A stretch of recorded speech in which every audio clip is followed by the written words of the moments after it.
That's another great question.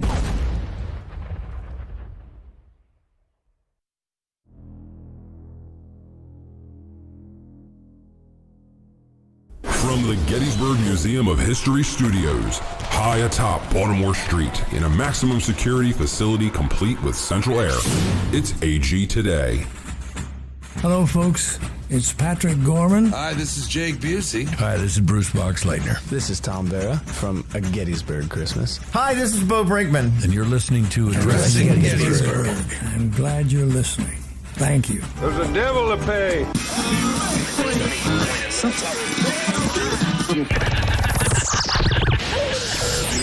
Did you say Ed Lincoln? Good night, everybody. Bonfire. You're listening to Addressing Gettysburg Today. I love this podcast. Oh, exactly.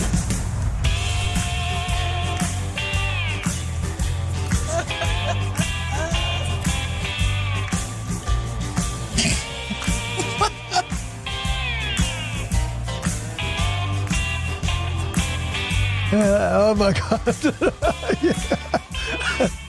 Well, you can't see it because it's too small.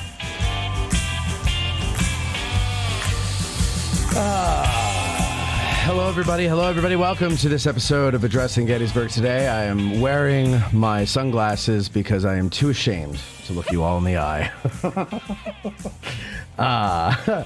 But somehow we are muddling through. I'll explain all in a second here, ladies and gentlemen. Sitting in for Ronnie Ronstadt today is Rich Condon from Civil War Pittsburgh, and of late, Gettysburg, Pennsylvania. Thank you for having me. Thank you. Welcome to town, first of all. It's a pleasure to be here. Pull that mic to your mouth, please. Up. There you go. Up, Pull right it. there? It's okay. It's not delicate. You can move it up there. Yeah, there you go. Oh, there we go. Thank you. Rich literally just got here 5 minutes ago, and I said, you've been elevated to co-host. And it's totally my fault, ladies and gentlemen.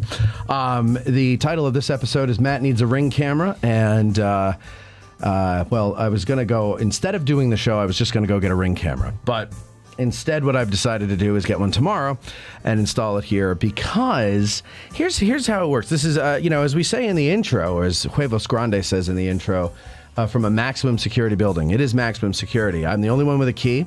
You can't leave the door unlocked. I can't prop the door open. And so when people are coming, normally somebody will send a text and whatever, and, somebody will go down and get them. We were getting ready for the show, and I had my phone on vibrate on the desk, and we had some music on. We were talking. We were busy, and I did not see or hear text from Ronnie saying that she was here. And I don't know how long she was here for, but long enough for her to get impatient and leave. And then I looked at the phone. I was like, it must be like 5:15 by now. And I looked at the phone to see if anybody was saying they were down there. And there was a message from Veronica saying, I waited, I knocked, I called, I texted, and nothing. So I went home. And I was like, holy shit. And I looked, and it was 5:30 on the dot. So we had gotten away from ourselves here. And this isn't the first time this happened. First time it happened with Ronnie. But it's happened before when I've had other guests and everything, and so I need to go get a Ring camera or something. Not even a Ring camera, just a simple little doorbell that'll go up to this office. And because there are doorbells there, but they don't go to me. They go to Eric over at the Gettysburg Museum of History, and people press them, and that it doesn't come here. It doesn't help you. It doesn't help me. Right. So I need to do that there. So Ronnie isn't here, not because she's sick or anything, but because I effed up. Just sick of you. She's sick of me. That's basically what it is. Okay, you can leave now, Rich. No. So anyway, welcome. And so Debbie Jones is running the camera. Did Debbie go to your camera there so everybody can see? There you go. And you can see our messy office in the back there. Still have to set that room up. Going to paint it a different color too. And yeah. So anyway, Rich. Yes. You're here. How are you? I'm good. Anything new and exciting? Just got off work, and I ran home. I grabbed you a couple boxes that are in my car right now. Thank you. We're going to need them. And then I bolted over here. And then you're standing there waiting for me in a reserved parking spot. Yes. And I had no idea what was going on. I had no idea. I had no time for you to figure out where to park. I had to go out and grab you right away. Didn't even let you turn the car off. Just dragged you right out of the car. So it's still running. In fact, I think it was idling, and so it might be moving slowly forward.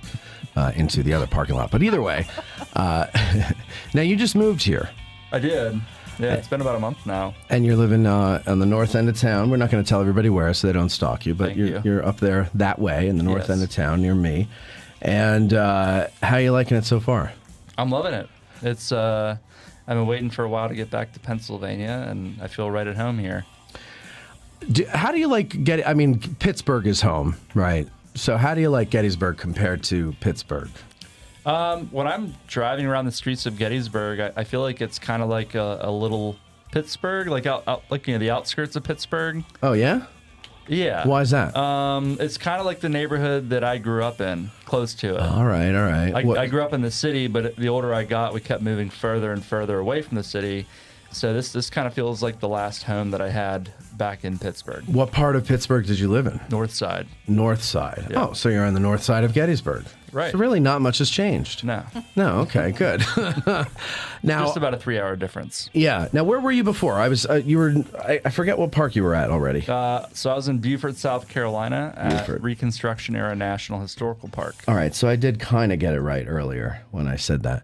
And you moved up here. Where are you working now, though? I'm in Catoctin Mountain Park down in Maryland. Catoctin. Yeah. How do you like that? I love it. What? I don't know much about that park. What's the dilly with it? So it was one of 46 parks, or I guess recreational demonstration areas that were established during the New Deal era.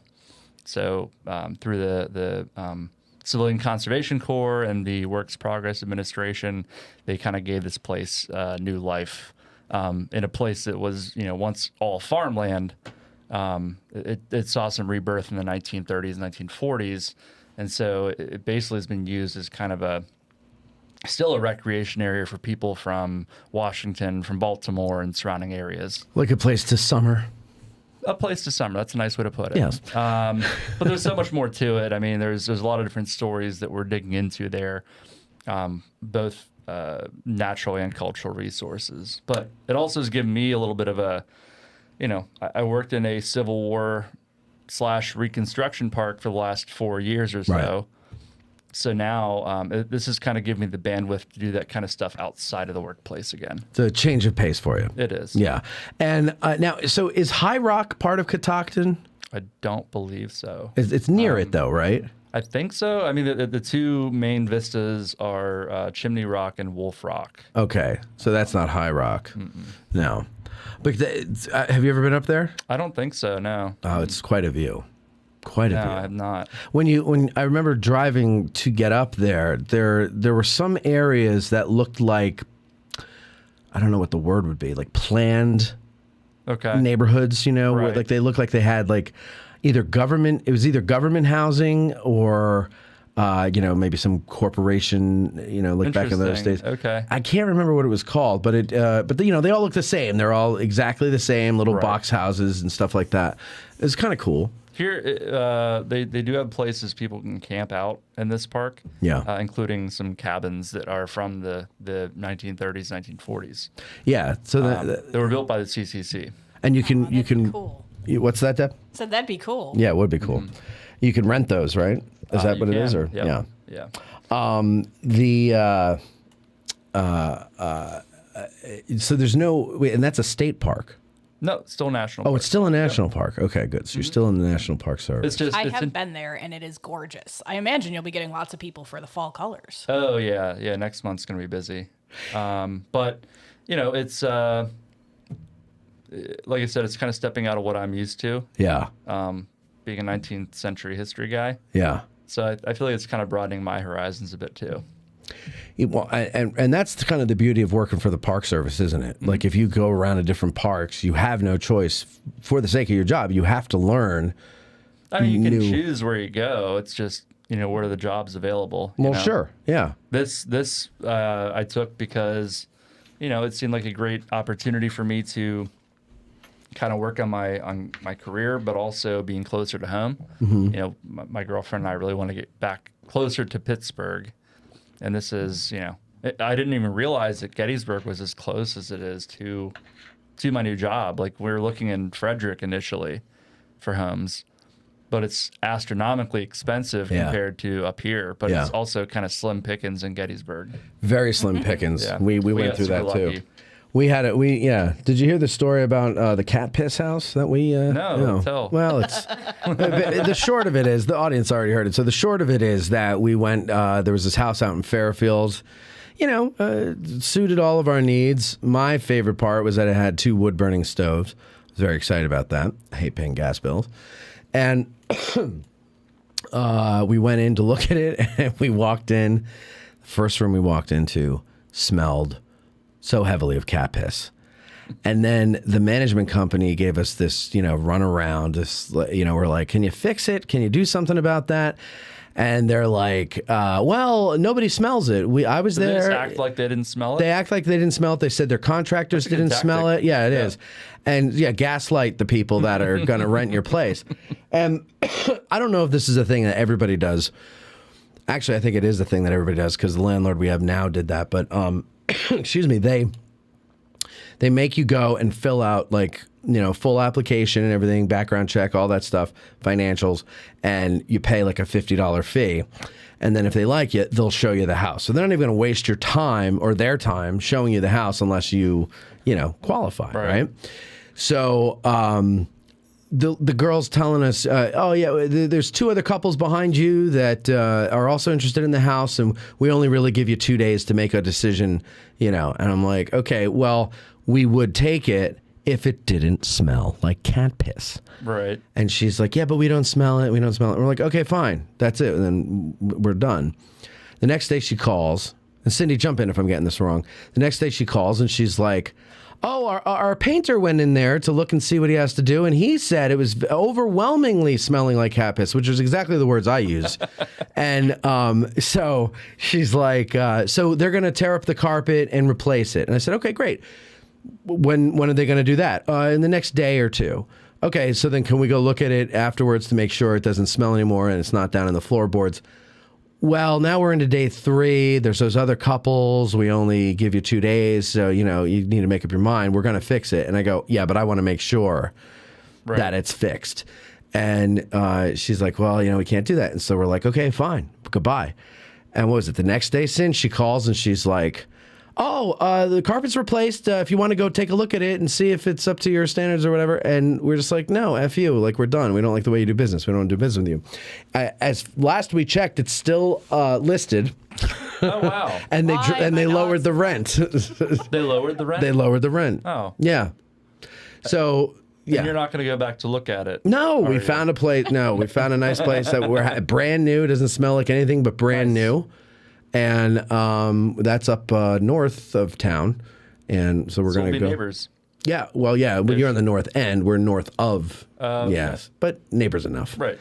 And the road that we're on goes straight down into your neighborhood. So it's no big deal. Okay. We'll have you out one time. But yeah, so the it is, you're right, though. The pickings are slim here if you're looking to rent. And it's expensive if you're looking to buy. When we were looking for something in town, my girlfriend works from home, so we want something where, things are easily walkable. And this one place we found is, old 1950s home.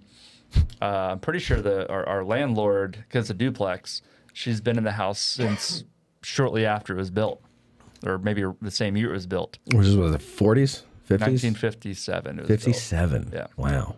Okay. And so really sweet lady. She's in her late 80s, I believe. And when we were looking at this place, I had called. I saw it listed on, I think, apartments.com or something, and I called right away because it was exactly what we were looking for. It's all hardwood floors. The place looks like a time capsule, like you're walking into the 1960s. Yeah. And I called, and the realtor is like, well, you realize there's no stainless steel appliances or any modern stuff. I'm like, perfect. That's what I want. That's what I want to time travel when I come home from work. So your side, not her side, your side is also trapped in the 1960s. Yeah, both sides. Now, who? I'm sorry, did you say who was in there prior to you? Like the tenant before me? Yeah. No, I know nothing about them. So, but they haven't updated anything or most things? I mean, they have the essentials, but there's no dishwasher. Oh. So I'm learning hard work again. Household chores. And, yeah. Household chores are becoming a normal thing again. Do you get an allowance? No, That'd be nice. you'll have to talk. You'll to have Kim to talk to about Kim about that. that. But it has a cool finished basement, and yeah, it's beautiful. I love the place, and 3-bed, 2-bath. We're gonna put a bar in the basement at some point. Nice. A nice little honky tonk bar. Oh, that's cool. So That'd be we'll fun. we'll let you know when the housewarming's happening. Yes. Now, but are you gonna? Is it like a rent to own thing or Nope, just renting. just renting? Yep. Still, that's cool. And she's letting you put the bar in. We haven't talked about that yet. Well, it could be one of It'll be those like bars one of on those, wheels. like Yeah. a mobile bar. Yeah. You know? So that way you're not doing construction. No. Yeah. No. Yeah. I was hesitant to like start pounding holes in the wall to hang up paintings and stuff, but now I'm like all in. Yeah. Why not? Have fun Just with go it. crazy. I don't think she can hear it. No, and you can patch those up anyway. Yeah. If you need to. Well, that's pretty cool. So you like it, you're happy, and you're liking Gettysburg. I know Cindy and I bumped into you on the square. You guys Yeah. were just taking a stroll around one evening. So were we, and Yeah, we've we been got to walking talk. around a lot. Yeah. And I didn't realize how close like our place is to the south end of town. It's like last night I walked to Reliance Mine. It was about a mile. Did you crawl back? No, Kim picked me up. Kim picked you. Not for the reason you think. Because you fell down. No, it was a long day, and my phone was about to die, and I was like, maybe you can come pick me up. Yeah. And she was more than happy to. It's easy to walk to a bar in town. Right. It's hard to walk back. Because I got tired afterward. Too, Exactly. You know. Yeah, you have forget one that. beer and you're like, do I want to walk that mile? Even it's just a mile, but I don't want to walk that mile again. Exactly. And you know what? Coming back from the south end of town, you have to walk up a hill. Yeah, and I thought about that as I was sitting there. That's not fun. Yeah. You don't want to do that. So I didn't. No, I agree.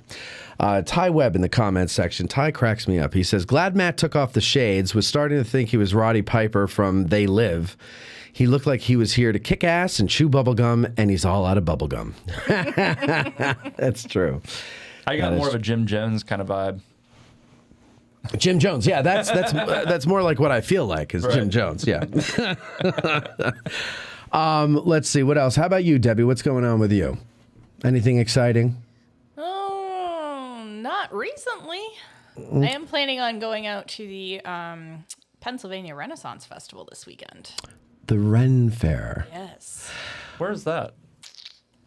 Oh, I'd have to look up exactly where it is. But it's only about an hour away, something like that. Well, keep talking. I'll look it up. Go ahead. Okay. So tell us about it. What do you like about the Ren Fair? Are you going to dress up? Most of my stuff is in storage, so I don't think I have anything that's Oh, but you normally do. great. Normally, yes, I would. I have like Really? silicone elf ears that I put on, and I have some hair pieces that I put on. Now, wait a second. Hold on. Is it Raffo Township in Lancaster? Yeah. Okay.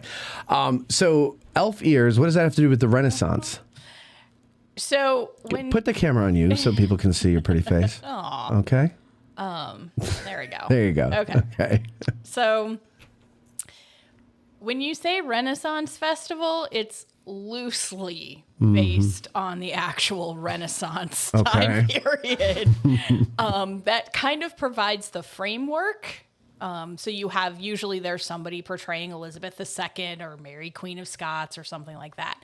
And they'll have a whole court and everything will be sort of set up in that time period, but it is also a place where you get a lot of fantasy type stuff. So it's kind of like how a lot of Civil War reenactments are loosely based on the Civil War. But worse. I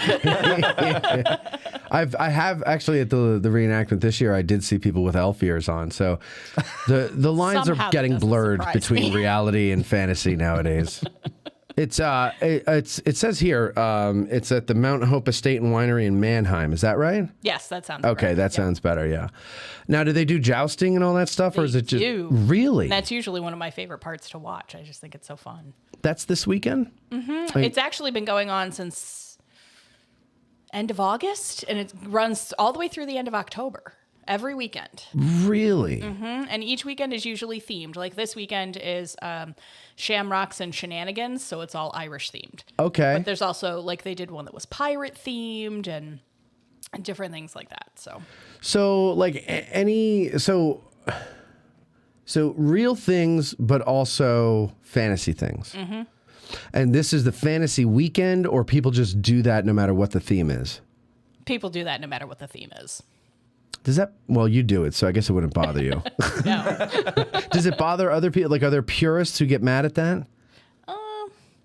Like, Not there that were I've no elves. encountered, but I have heard some people be like, okay, this is not, because they hear Ren Fair and, you know, purists think, oh, cool, it'll be totally the Renaissance. And then they get there and they go, oh, not exactly. But Readout Production says, no, not the Ren Fair. Too much farbery for my taste, but have fun nevertheless. oh, well, thank you. So, I mean, that's cool. I went to a Renaissance festival when I was a kid with my friend's family. It was in New Jersey somewhere. I don't remember where. I thought it was pretty neat. We were talking to a guy who was portraying the Archbishop of Canterbury. And he was dressed like the Pope. And so we're like, what are you, the Pope? And he goes, no, I'm the Archbishop of Canterbury. And we're like, yeah, Very similar. so you're the Pope. And, you know, we're Catholic school kids. We didn't realize that there were other religions. They don't tell you that. We knew there was Judaism and Catholicism. That was it. We didn't learn about John Calvin or Calvin Klein or any of those people. And so, you know, so we're like, he's dressed like, he looks like the Pope to me. He's carrying the big stupid stick and all that other stuff, you know, like, and all he must have been so annoyed. I was thinking about this the other day. That's funny that you bring this up, that you're going to the Ren Fair, because I was thinking about it the other day, and I'm like, how did that guy not whack us with that stupid stick, you know, because he's trying to, you know, like, we don't know what and he was hoping that we would say, well, what's the Archbishop of Canterbury? But we're like, you know, yeah, you're the Pope, right? You're the Pope. You're 12 years old. What do you know? That's really what he should have said. And he should have hit us. He probably gets that all the time, though. Yeah. Do you, is it like, I'm trying, how do I say this delicately? Is it like kinky people there too? You know what I'm saying? You know. Not really. No, that's No. not one of those things. No. Okay. Not loudly. Not Yeah. loudly, but there is an element of that, isn't there? Richard, you There's seem to know quite a what bit of I've been to the body Pittsburgh humor. Ren Fair, right and yeah, there's definitely an element of in there somewhere. yeah. I think. There are What make- quite often shows that, you know, they have normal shows during the day, and then like right at the end of the day, there's the like adults only show. Oh, Yeah. yeah. See, Where the body humor is just kicked up that much. oh, just the body That much humor. more, Yeah. yeah. So do they tell jokes in Renaissance era ways? Yes, many of them do. So you have to understand that goofy way of talking. A little bit. Usually they'll explain ahead of time. Oh, all right. So it's Here's like what we're doing. it's like an educational element to it. A little bit, yeah. I'd like to go back to one of those. That sounds like it would be fun. Mannheim's not terribly far away. And it goes to the end of October? Mm-hmm. So maybe we can go. Well, October's busy. Come with me this weekend. No, it can't. It's going to rain. I got to get ready for moving. Ugh. Yeah. Yeah. Well, we'll see. It kind of reminds me of, do you ever see Role Models?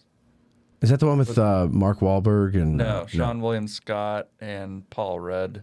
Oh, no. But I know what never you're mind talking then. about. Well, too long to describe. It's too long. If you weren't there, then I can't really explain it to you. Yeah.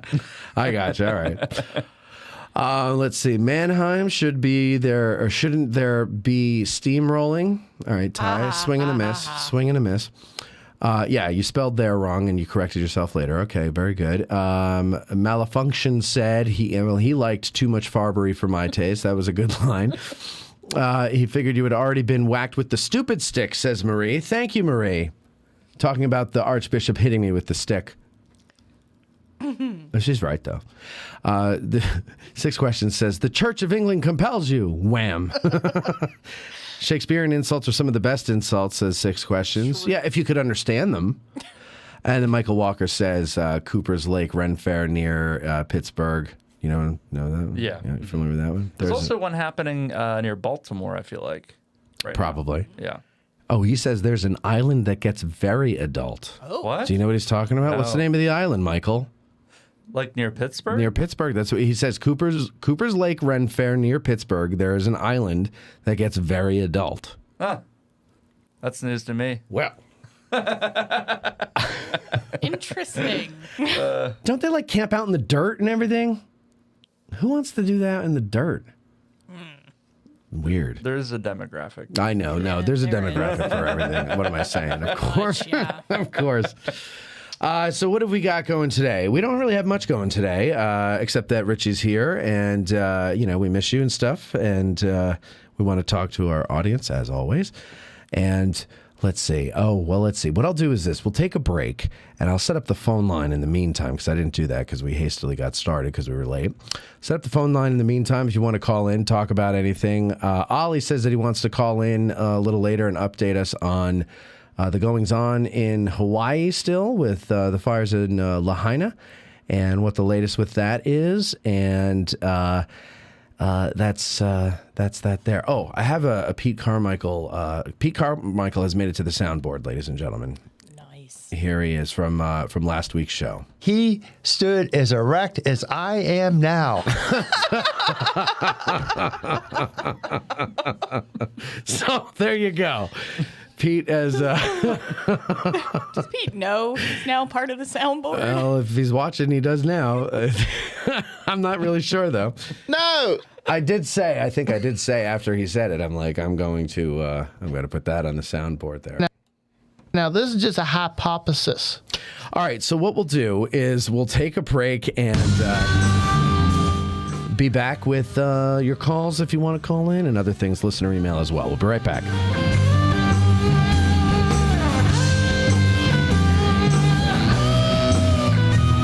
Want to promote your Gettysburg business? Send an email to sales@addressinggettysburg.com.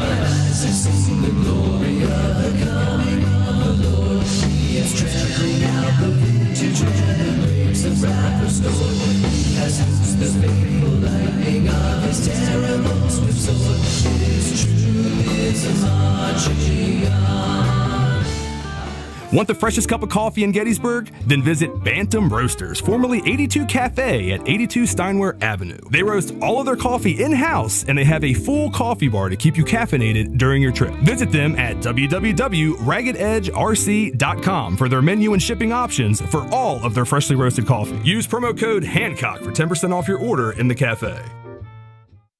Enjoy historical stories on the History Fix platform. Explore movies, short films, and documentaries. Addressing Gettysburg podcast fans receive an extra $5 off the first year's annual subscription. Sign up at historyfix.com and use promo code Gettysburg. Every subscription includes a 7-day risk-free trial. Escape into history with History Fix. This episode of Addressing Gettysburg is brought to you in part by me, audiobook narrator Mike Scott. Narrator of Savis Beattie's Bloody Autumn, the Shenandoah Valley Campaign of 1864, and Unlike Anything That Ever Floated, the Monitor and Virginia and the Battle of Hampton Roads. If you are an author or publisher interested in having your titles produced as audiobooks, or even just in learning more about the process, give me a shout. You can find my contact info on my website, MikeScottVoice.com. That's MikeScottVoice.com. The 1863 civilians of Gettysburg were reluctant witnesses to the Great Battle. Join Ken Rich, the man in the red shirt, for his historic town walking tours. You could book these tours by emailing ken@gettysburgtownhistory.com. That's ken@gettysburgtownhistory.com. And when you're in town, look for the guy in the red shirt. And Civil War Trails. It's the world's largest open-air museum, and they offer over 1,300 sites across 6 states. Drive the Gettysburg campaign turn by turn, paddle to Frederick Douglass's birthplace, or hike to remote earthworks and artillery positions. Visit civilwartrails.org to request a brochure and explore their interactive map. Follow Civil War Trails and create some history of your own. You're listening to the Addressing Gettysburg podcast with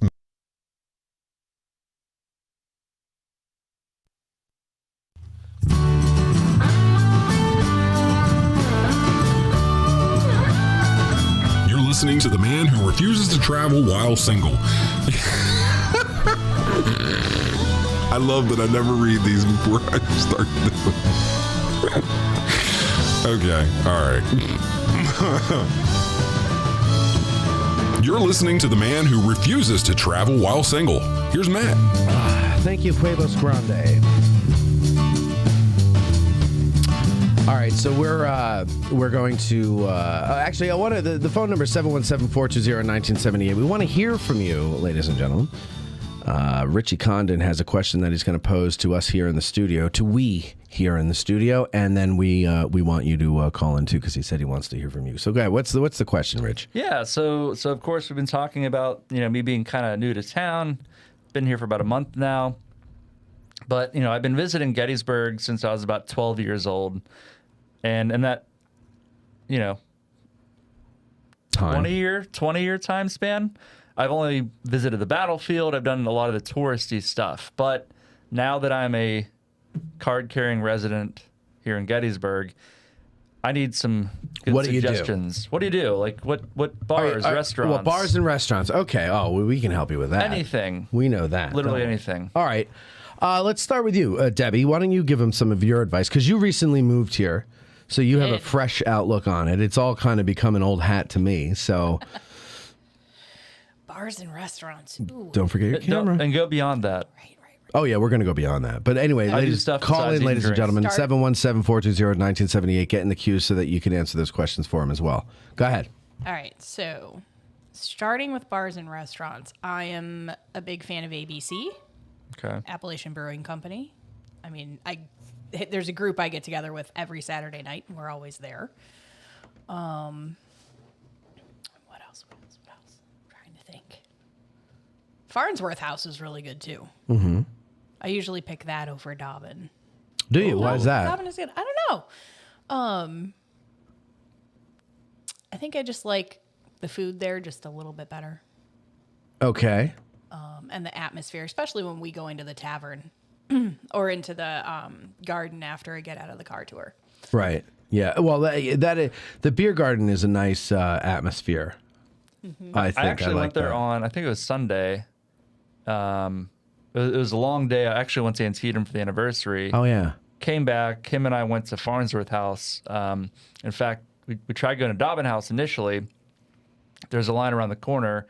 We ended up going to Farnsworth, and there's maybe one other couple eating inside. Like we went in the house. You went inside. Mm-hmm. Oh, you went to the house, not the tavern. Not the tavern, but the house. Oh, okay. Fancy part. Yeah, and the server was, she's like, "Oh, you guys where are you visiting from?" Like, "Oh, we actually live right up the street." And, like, she was kind of surprised that a local decided to go eat dinner in the Farnsworth House. So, well, let's see. I agree with Debbie's advice there. Also, though, Dobbin House, you can't go wrong with Dobbin House. Upstairs, downstairs, so it doesn't matter. Food's good there. Savorhood is the new place. Have you been there? I haven't been there yet. All right. But our we'll mutual probably friend John Eric has recommended it several times. Yes, we go there quite a bit. I got the first gold card, as you can see here, Savorhood. Beautiful. But that's like a frequent flyer type of thing. Did they change out the, I guess, vendors in Savorhood often? Or No, that one didn't last very long, but apparently there's a new one going in. I don't know what it is. I heard that it's like halal or something like that. Nice. Yeah. Ooh. There's a, sorry, I didn't mean to, I just got really excited. Right. I hit the thing all the time. I get excited about food. So, not far from where I'm living in the north end of town, there is a little halal truck or stand that sets up right across from CJ's Late Night. Have you? I like it. It's fantastic. It's great. Yes. And I was so happy when I saw some late night options, because you have to understand, I moved from a place that was mostly retirement/military community. So the carpet rolls up at 9 p.m. Yeah, same There's here. nothing to eat past. Here's much better. Really? Yes. Now that's interesting because I hear people do nothing but complain about how nothing is open past 9 p.m. Tell them to go live in Buford for a little bit. The one saving grace here is that the college makes the smart ones stay open late. Right. Well, I shouldn't say the smart ones, but many stay open late for the college kids. And, they're within walking distance of the college. So, like Blue and Gray and Flying Bull and Mama's. Easy money. Diner. It's You have a easy built-in money. crowd. Oh, Lincoln Diner, that's another one. Yeah. And then, of course, the halal truck is right on the thoroughfare that they would take to get to those places very cleverly. Oh, it's so good. And walking distance from both of our houses. Right. And I used to go there all the time. And, it is so fantastic. The rice is so fluffy and yummy. Oh, it's so good. They really are. Is it the same person set up in Saberhood or Well, they're different not set vendor? up in Saberhood yet. I only heard that it might be that going in. I've been telling these guys they need a physical location here for the winter and everything. That people would love it. They're like, yeah, we're looking for one, but we're thinking Frederick. I'm like, what? No. Frederick, They already have Frederick. enough. They've got Yeah, enough they have down enough there. food. We need halal here. We need another sushi place. We need Where do you get sushi here? Hanover or Chambersburg Okay. or For stuff like that, you got to go outside of town. Oh, Yeah. really? Okay. when I go up to Cindy's, we get it up there in Camp Hill. It's a really good place up in Camp Hill. Okay. But once she moves here, we're never going to go there again. Well, she could grab something on the way home, I guess. But the first week I was here, I tried My Noodle House, I think it is, in the Old Avenue Diner. They have sushi there. Yeah. But I don't. I tried it. It's not bad. It's not bad. I don't consider it a sushi place, though. No, you know it's what I'm not. saying? No. By the way, it's not in Camp Hill, but it's near Camp Hill. They have an all-you-can-eat sushi place. Have you ever been to one of those? No, but it sounds dangerous. It's beautiful, except that it's like, first of all, we would order, say 6 rolls, right?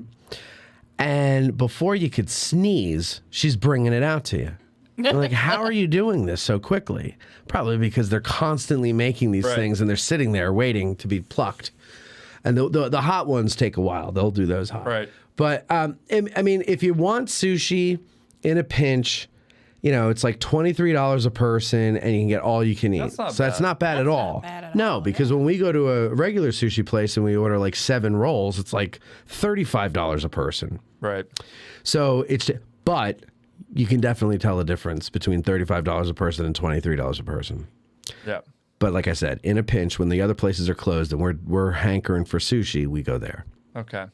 But that's not here, though. That's not the same thing. The Creperie. Oh, yes. That is so good. Yes. The Creperie is Cottage Creperie. It is right across from that gas station on the apex there of Baltimore Street and Steinware. Oh, I know what you're talking about. Yeah, Okay. right next to the... it's in the yellow building. Yeah, right across from O'Rourke. You can't miss it. It's a yellow building. The only yellow building in town. I've passed it a couple times. Haven't been in yet. Very good. Go there for breakfast. But you could also go there for they have sweet crepes and then they have sweet and savory. But I get the meat lovers for breakfast. It's delicious. Okay. And they make it right there in front of you. Really, really good.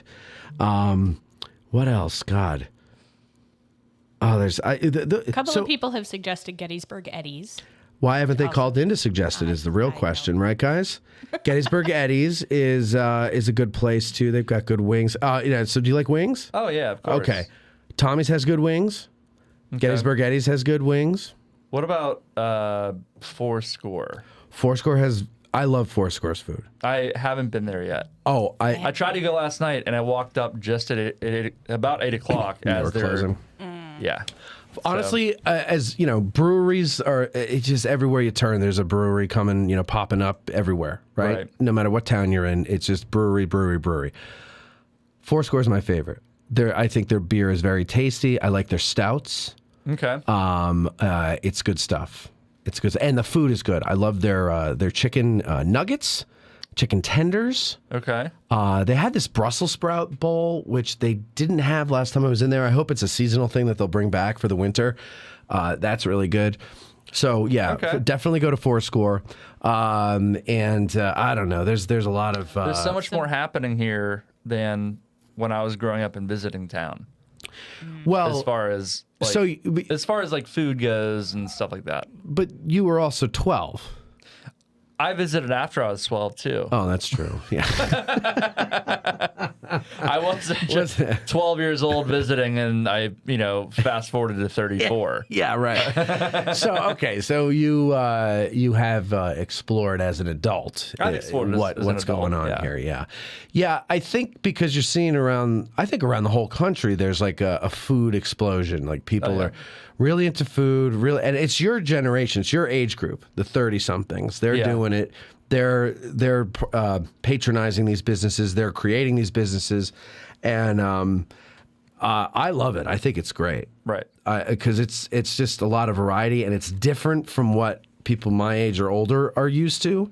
So a way that I sometimes judge a town that I'm maybe visiting or planning on living in is through their DoorDash options or Uber Eats. Okay. That's very How are we important. for that? Very Because important. I'm not into that. It's pretty good. Okay. I'd say it holds up pretty well.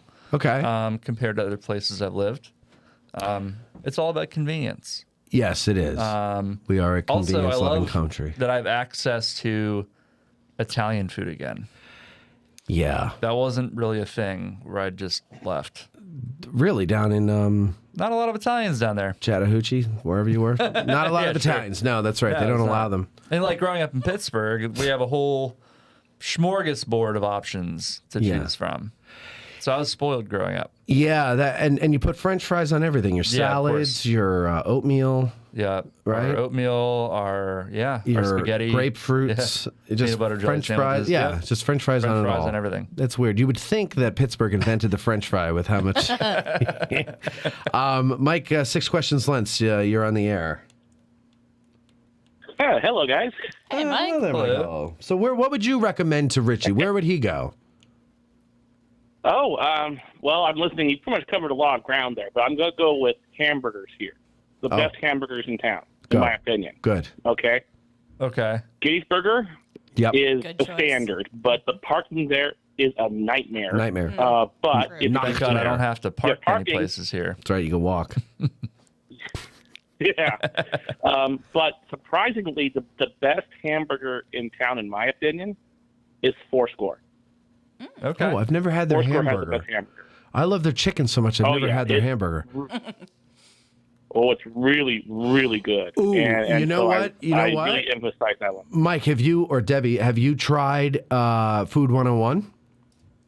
I have not yet. Oh, Every Food time I 101 is pass it, I great. think Oh. I need to go in there. Yeah, you do. Food 101 is great. They have a fantastic hamburger there. Okay. Louis Trott and I went there. Oh, that's a good one, too. Yeah, we went there over the winter. We were recording all the promos for the Get Out of the Car tours. And we went there, and he got a burger. And then he was up like the next week to do an Ask a Guide. And we went there again. And then I got the burger because he was raving about it. And it was so good. I stuck my head in the kitchen. I go, that was the best burger I've ever had. What the hell do you do to that? And it's a blend of meats. It's not just beef, Right. ground beef. It's like beef and I forgot what else he said. I thought you were going to say you stuck your head in the burger. I wanted to. I wanted to be fully consumed by that burger. Oh, it was so good.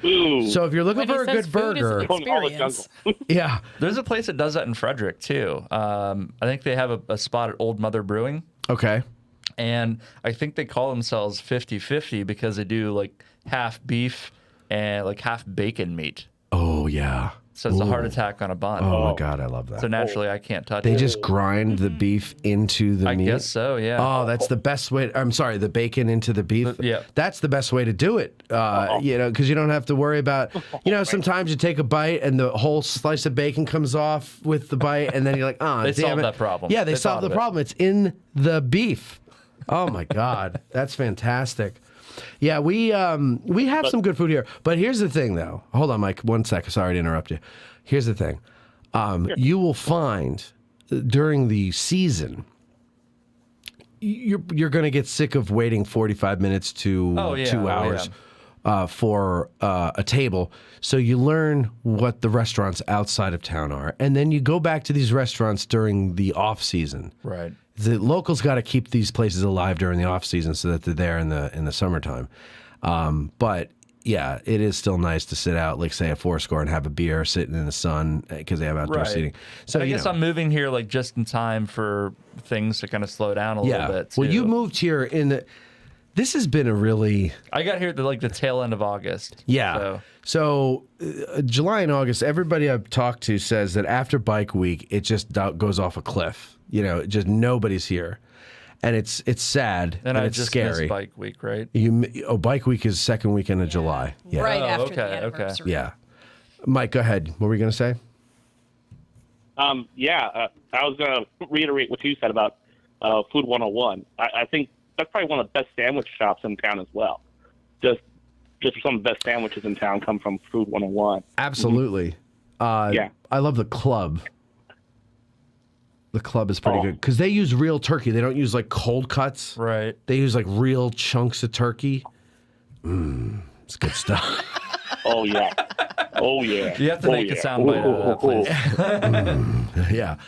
Also, that's a very close walk for me too. It is, and you know what is a closer walk for you for breakfast and also very good lunch? What's that? Is Gettysburg Baking Company. Okay. Ooh. Oh yeah. Oh yeah. The mushroom soup is really good for lunch. Okay.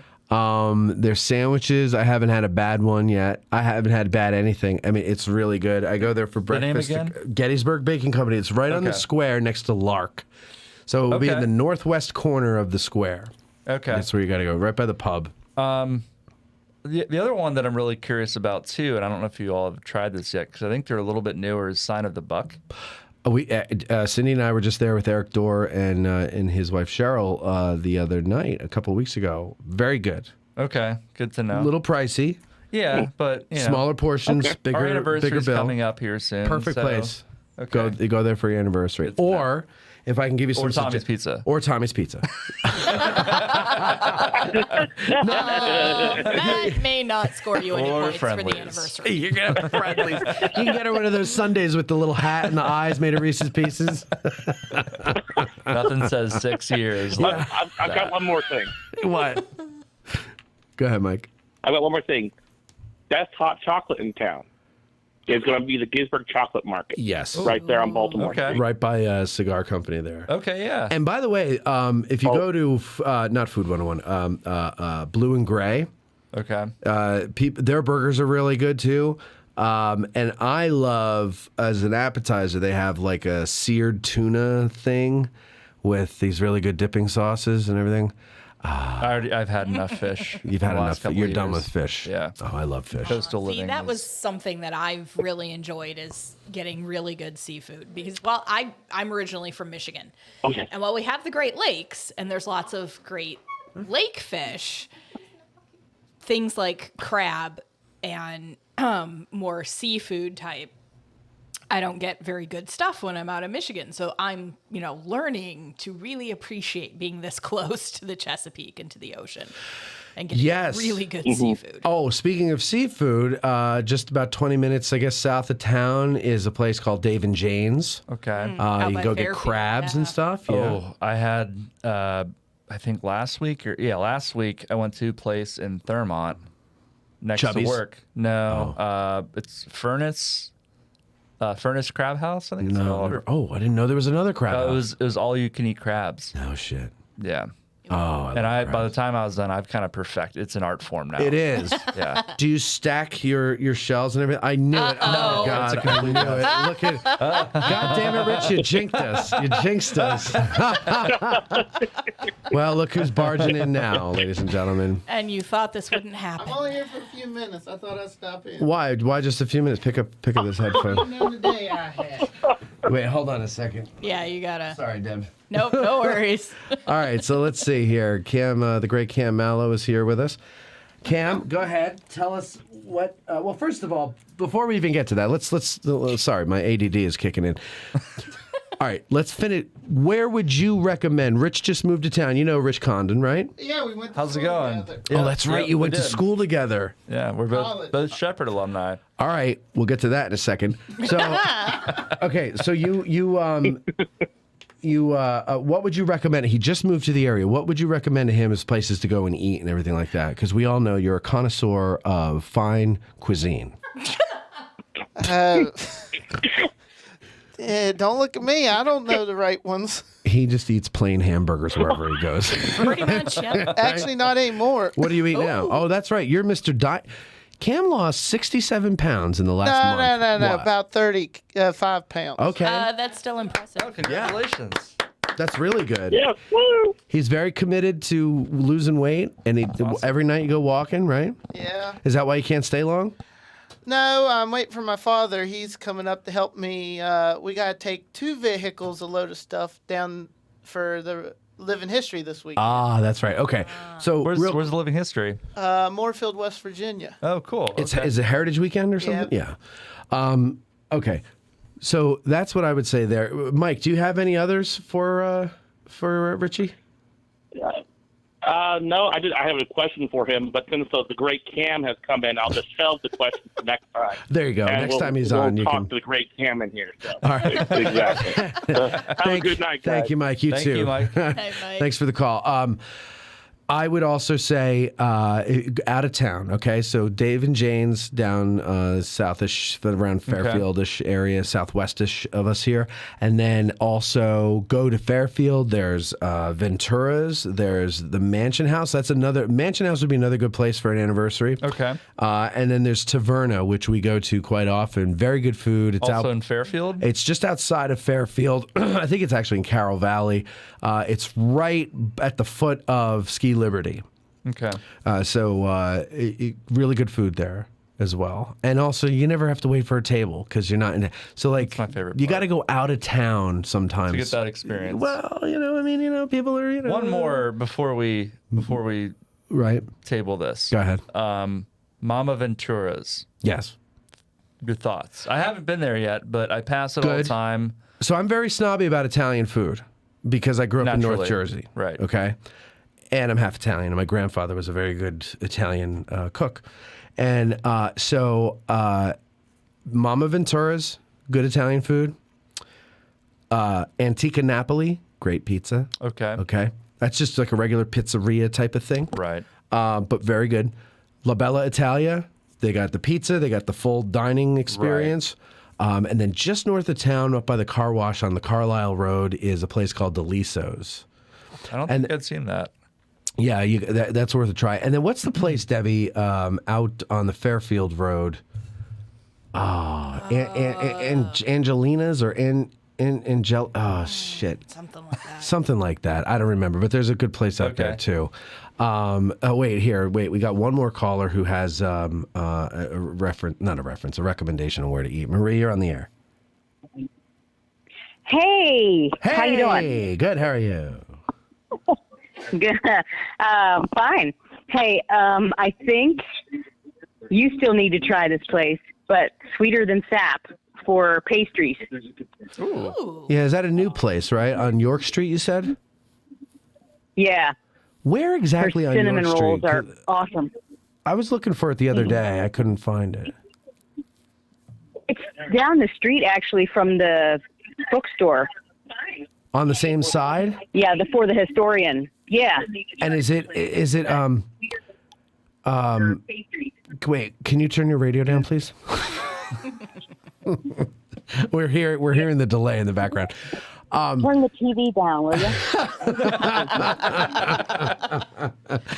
Wait, is it on the same side and the same block, or do I have to go down the next block on York Street? Is it on the same block? Yeah, it's just right down the street. Same Okay. side, everything.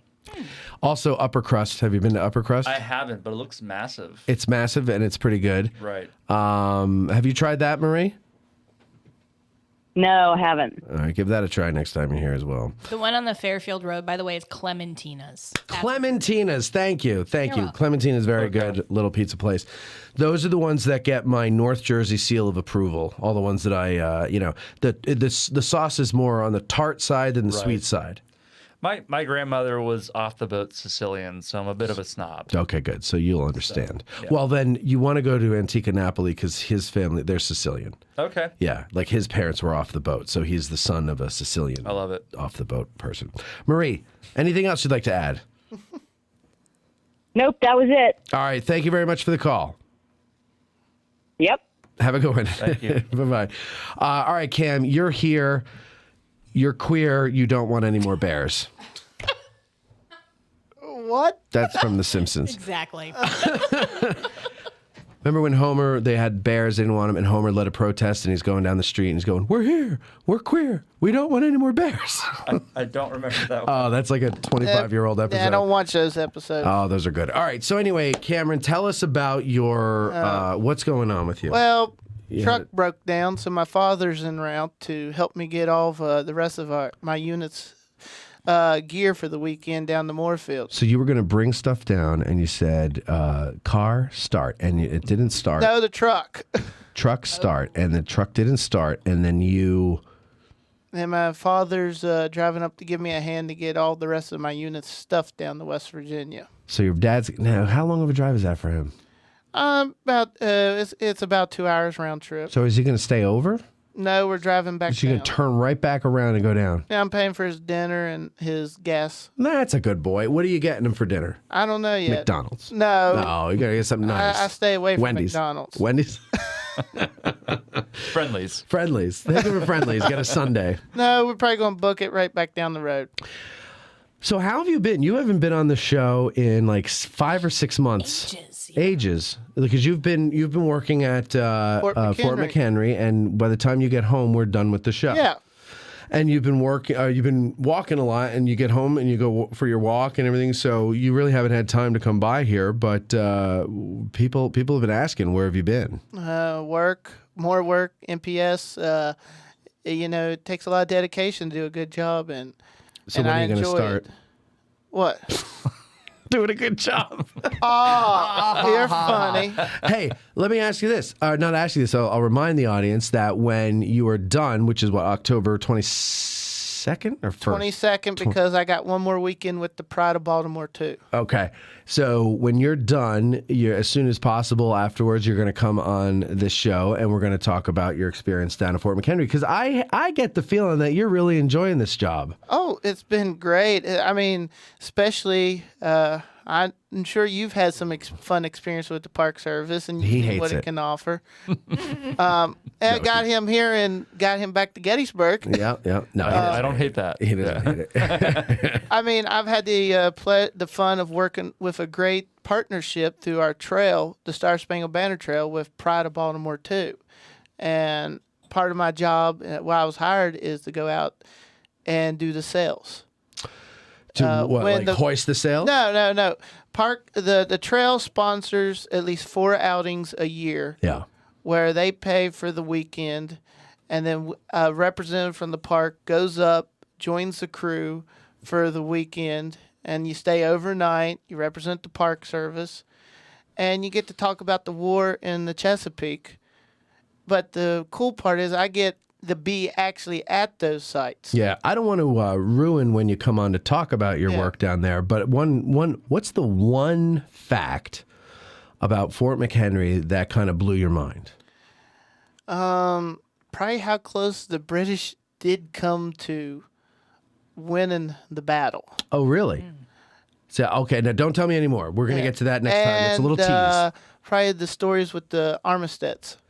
The Armistead, no. So you were with us when we did the show with Tom McMillan. Tom McMillan just released a book on... Yeah. I think he was just down there yes, he past was. weekend, right? He did Okay. I couldn't go to his talk, which I got to be here when he did a Right, talk. we did an interview with him, and Cam sat in with him because he works at the... Right. Because I was out on Pride doing some deck sales, talking about the battle from the British side, which was a very unique opportunity. Part of what I've got to do this year is the kayaking and then the going out on the sails again. But this weekend, the past week, was Defenders Day weekend. We had fireworks to represent the bombardment. We had that's cool. speakers down there. We raised the garrison flag at night with huge spotlights on it with the fireworks going during the day. Really? That must have been neat. Did they have music too? Yep, we had Like the Star Spangled Banner? They had the Army band down there playing. Oh, man. Cool. That must have been really cool. I got to go out on the ship and actually do talks during the day about the Battle of Baltimore from literally in the middle of the battlefield. Huh. between. Wasn't the battlefield in water?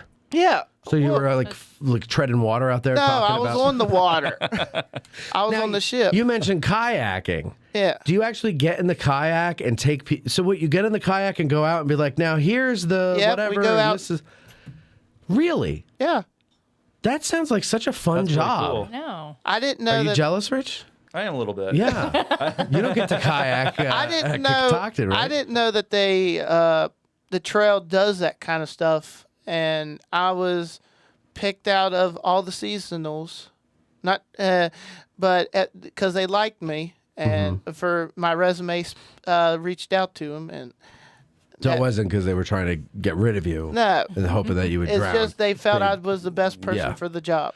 So Sounds like you were. Yeah. And so now kayaking is a lot of fun. Yeah. Yeah. I used to, well, not heavily, but I did it a little bit and I really enjoyed it. It's Yeah. nice, right? Yeah, we take kids out, and like when they bring the kids in, they would have half of them go around the park on bikes. So kids are getting to experience the park from a recreation standpoint, from biking and kayaking. But in the biking, I have to watch the parking lots they're going through and going out on the trails. Mm-hmm. The kayaking, I go out with them, and that's when they get their lesson, their interpretation lesson of the battle from the water. And they get to see it, which there's only there's been less than 1,000 kids to get to do this opportunity. That's cool. So when you go out there with them, are you like, is it, what's the body of water that you're on? Not the bay, is it? No, we're on a branch of the bay. So like a tributary or what do you call it? It's Like a river. No, it's a full river. Uh-huh. The name keeps slipping my mind. It's one of those Native American. Patapsco? Patapsco. That's it. The Patapsco, which falls into Ferry Branch. Okay. And then you got the Inner Harbor. And all we do is take them out to the point where like the harbor and the Patapsco is. And I do a little talk there. We raft all the boats, kayaks up together. I do a little talk. Yeah. And we go back.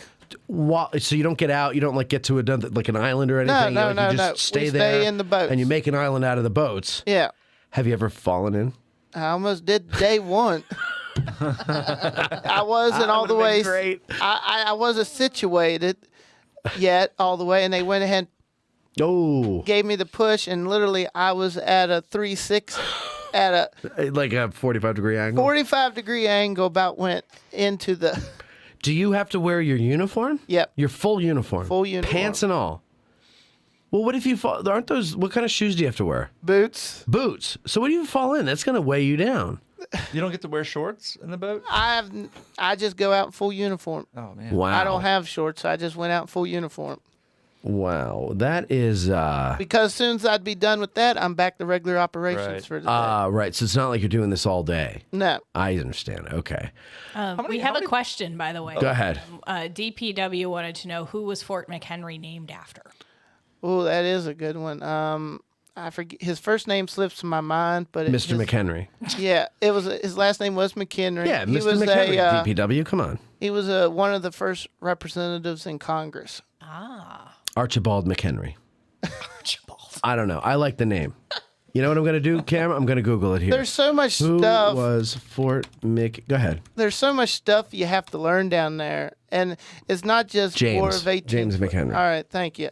It's not just War of 1812, which that is our main focus, but you got Civil War, where it was a POW camp, and then you got World War I, where that whole peninsula was nothing but hospital buildings for the World War I, and then World War II, it was Coast Guard operations.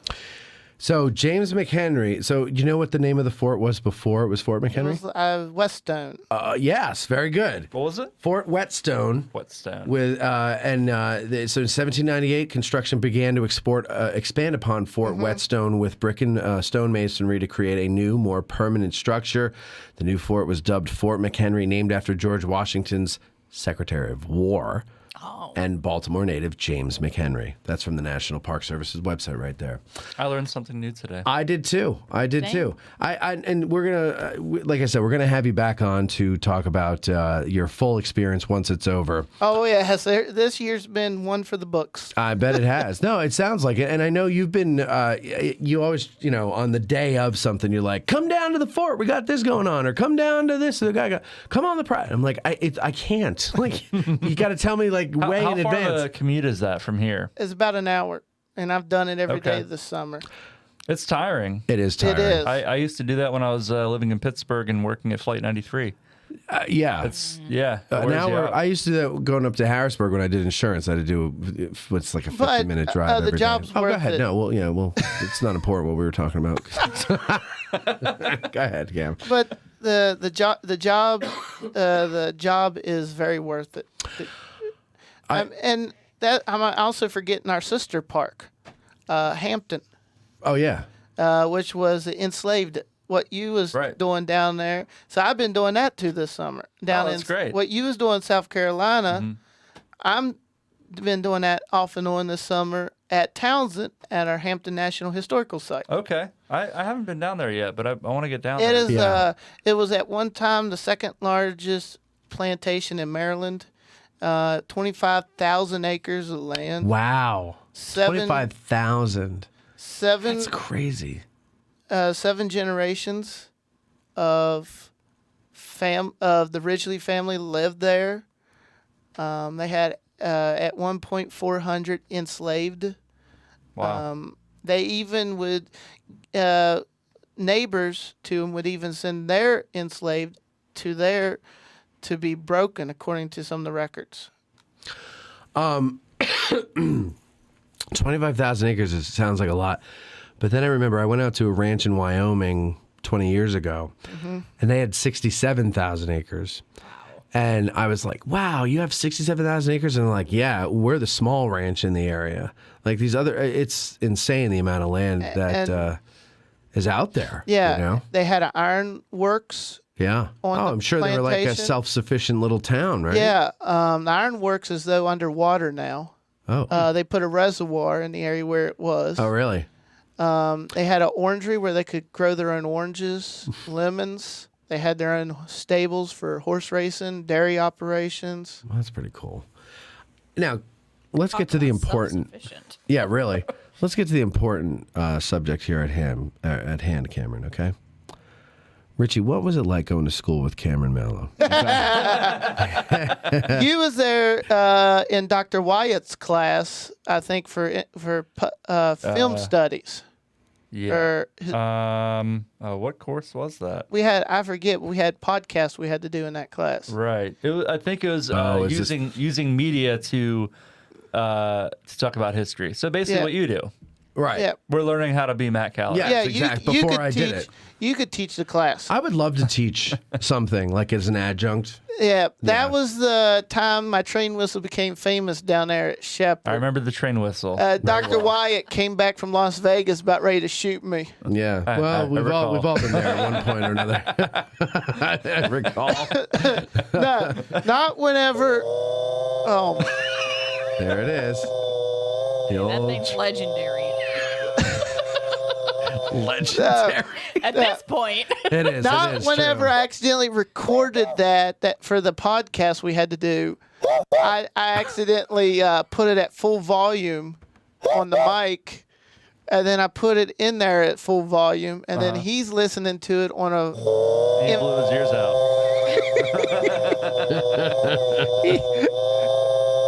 Blows all of our ears out. What am I listening to? That's Cam doing the whistle. He had me do a whole record player of them. He also has the short whistle. That was the one you did at your lecture, remember? We got you when you did the lecture with Matt. With Atkinson. Yeah. And then you said this. Avril his men elegantly. I did not say that. You think I'm that crazy? Go up on the stage and say something like that with park staff looking down on me? Hey, what happened? Avril his men elegantly. That's right. Of course, Cameron, everybody knows you really didn't curse. I'm about ready to take that. You do know that, right? You do know that people know from the get-go. I hope so. Of course they know that, Cameron. I'll throw that in the Patapsco River. Patapsco. Yeah, hypothesis. I'm just, Cam, you know I like busting your balls because we love you. That's why. All right, listen.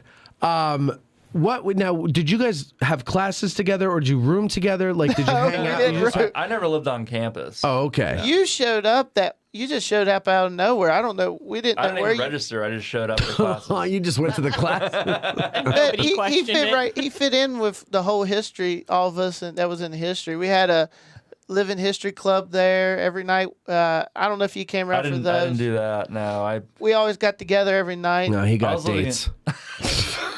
I was living in Frederick, so every time we'd cut out, I was gone. Like I had a 45-minute to an hour drive back to my place. Yeah. So we had that course together, but I don't know if we had any other ones. Maybe public history. But Cam was. No, you didn't know. I know who was in there because you would remember the stunt they pulled on me to get that one boy's thesis for that class. No, I you was in there with Caitlin, I think. With who? Caitlin. Maybe.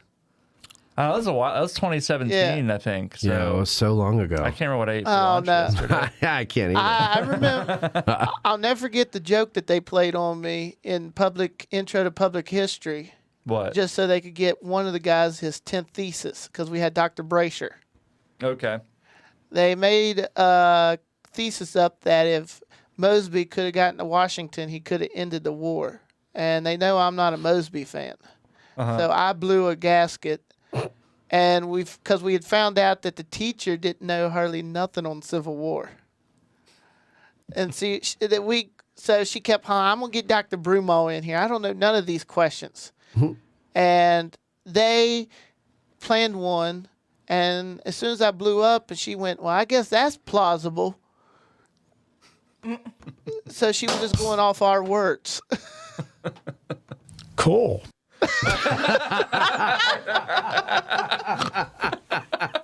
I was dying. I was waiting to use that. Perfect timing. So, did Cam, from your memory, did he cause any problems in class? Any kind of stunts or any pranks on the teacher or anything like that? I do remember the train horn. You do remember okay, good. I do remember the train Very horn. popular. Hey, I actually, it's did you try to attempt stolen valor during a class one time? Huh? Someone had told me that they had a class with you down at Shepherd, and the professor said, "Everybody stand up," or not everybody stand up, but it was Veterans Day, and they're like, if you're a veteran, or if you served, please stand up.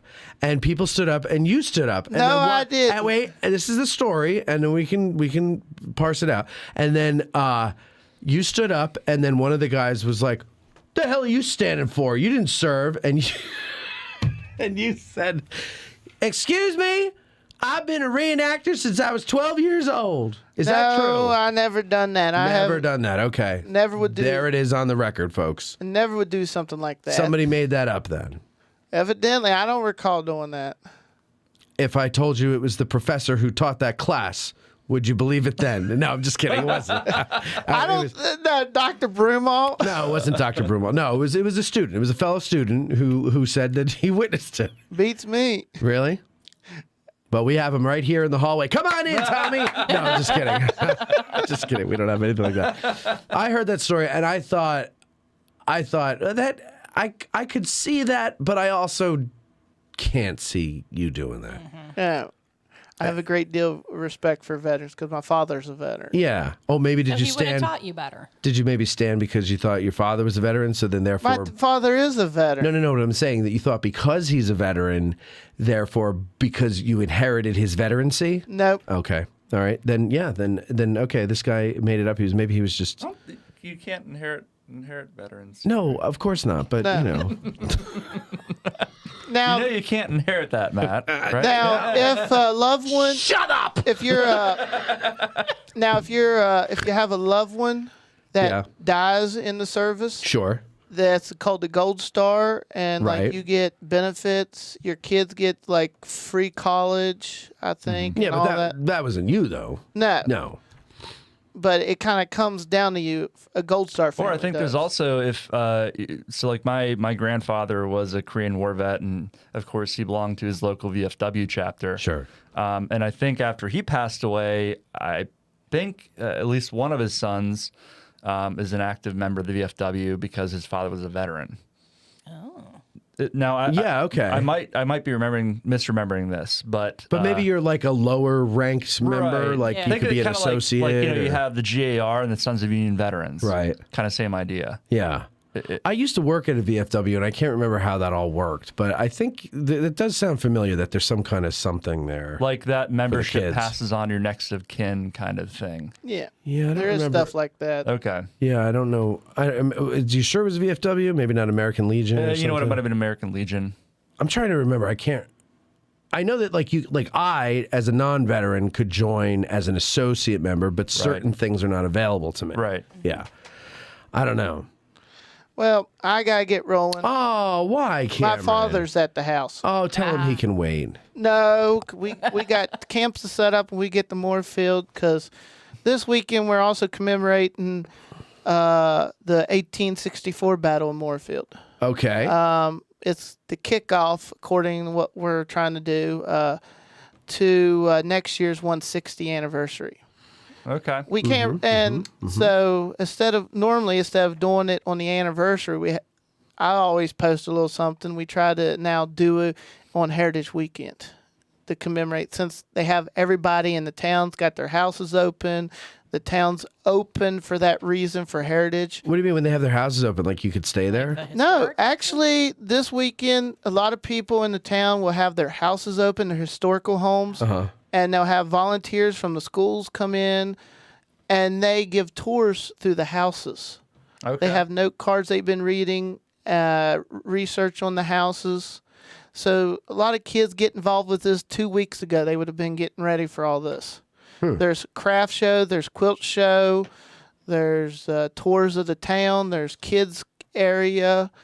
The Confederates are set up at the Presbyterian Church in town. Over across the mountain in Wardensville, there's stuff set up. There's old logging mills set up. People can go look at. Kind of sounds like what they do in Philippi, right? Yes, Okay, it very is. similar. That's Okay. his other favorite place, Yeah. Philippi. Oh my! Don't you dare start that. What? That is your other You favorite got place. that keyboard. I know what you're going to start playing. No, I'm looking for the commercial break. Oberson Broderson. What? See, I can say it now right, so don't even attempt it. Broderson. You can't even say. No, that was. Oberson Broderson. You said it right according to the board, but not according to what it's really called. Did you know, Cameron, Yeah. that they're going under? That they did. They did go under. Yeah. Oh, really? And and we think that it has a lot to do with us Oberson Broderson. because of that. We've embarrassed them. No one, because of the show, wants to go there anymore. Oberson Broderson. Well, on that note, I do gotta get rolling, but we'll all be right. back. I'll be back on. Thank you very much, Cameron You Mallett. gotta play that music. All right, why don't we do this? We'll take this opportunity to take a break, and when we come back, we'll do a couple other things. Got a listener email, and I got some pictures to show you, so we'll be right back.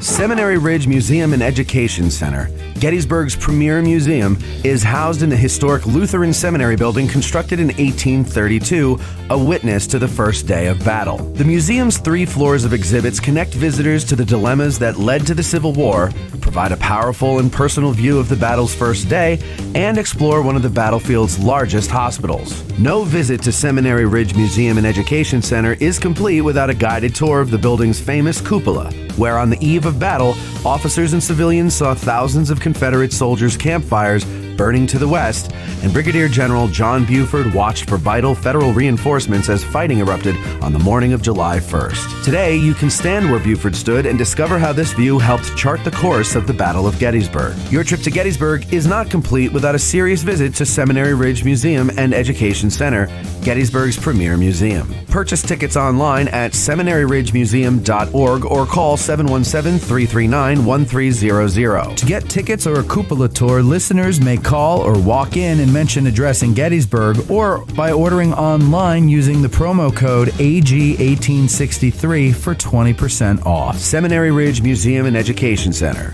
It began here. There's a devil to pay. If you're a lover of history, then go to trhistorical.com. There you'll find apparel, drinkware, decor, and more featuring a wide range of interests from the ancient world to the Cold War. Looking to make an impression with the perfect gift? Well, TR Historical now offers gift cards and a vintage wrapping service for a truly unique presentation. And our listeners will receive 10% off plus free shipping in the U.S. when you use promo code GBERG1863. So go to trhistorical.com, TR Historical, for the love of history.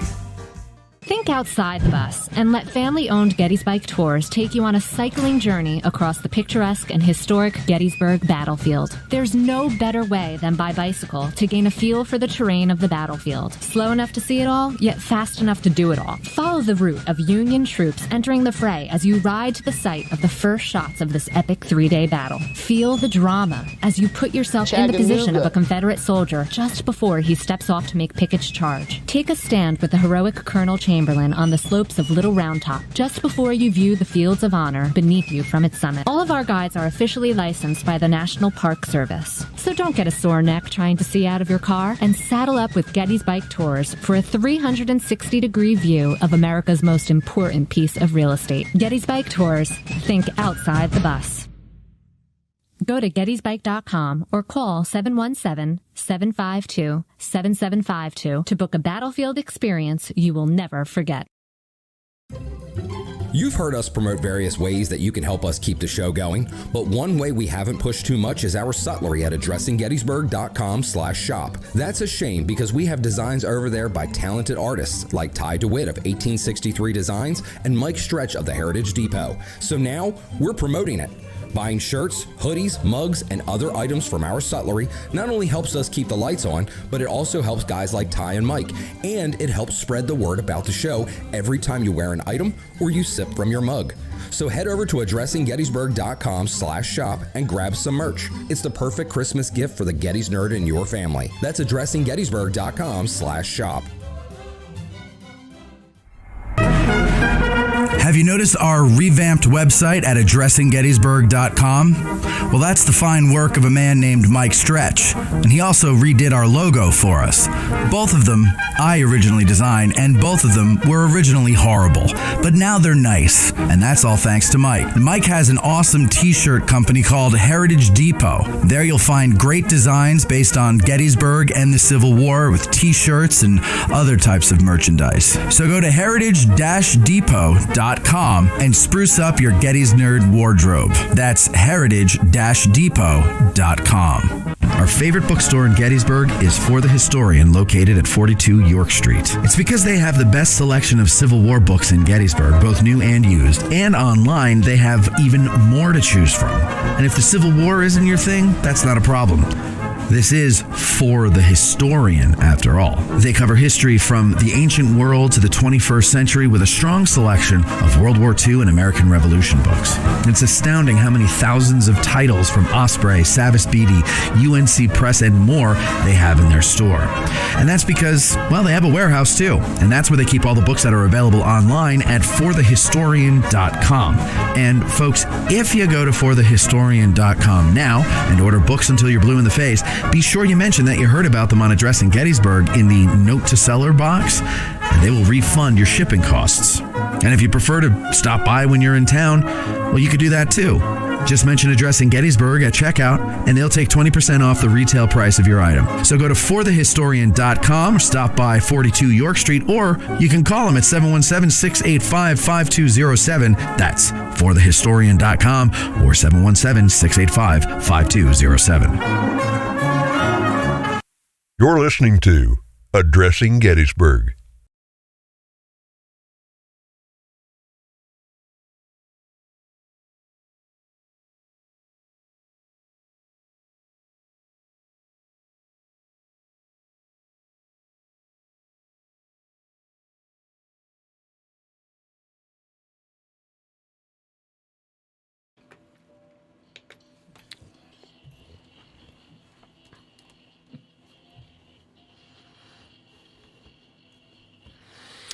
All right. Pardon me. Apparently, we have some questions here in the audience there. What did you say there, Debbie? Redoubt Productions wanted to ask Rich, what was your time working for the Flight 93 National Memorial like? Was this pre or post visitor center? So it was post visitor center. I actually was a seasonal ranger there in 2018 and 2019. So to describe my experience though would be pretty. I don't know. That's a long answer. It was difficult, but I think it was probably the best way to start my career in the Park Service. Yeah, why? Because you're just kind of of course it's really difficult subject matter. The people that you're talking about have living relatives, friends, witnesses that you're encountering sometimes on a weekly basis. Of course, you're meeting a lot of them on the anniversary. And even people just who remember the events are visiting this place all the time. And you're hearing about their experiences, which of course all are horrific. So. Yeah, that's got to be. It's too close to the event. Unlike Gettysburg, no one's alive who lived through that. Right. I mean, so it's a different story. Like with a place like Gettysburg or Antietam, like of course none of those people are alive. There's no witnesses that are alive anymore. The people who interpret this story are the voices for the people who can't speak for themselves any longer. Right. But with a place like Flight 93, or if you were to go to the Pentagon or the Twin Towers site in New York City, it's a memory that still feels like it happened, just a couple of years ago. And we're just getting past the 20-year anniversary now. It's amazing. It really is amazing because what are we? 2 years or 22 years, right? We just passed. Yeah. It is amazing because that was such a. What's the word that they use? It's not formative, but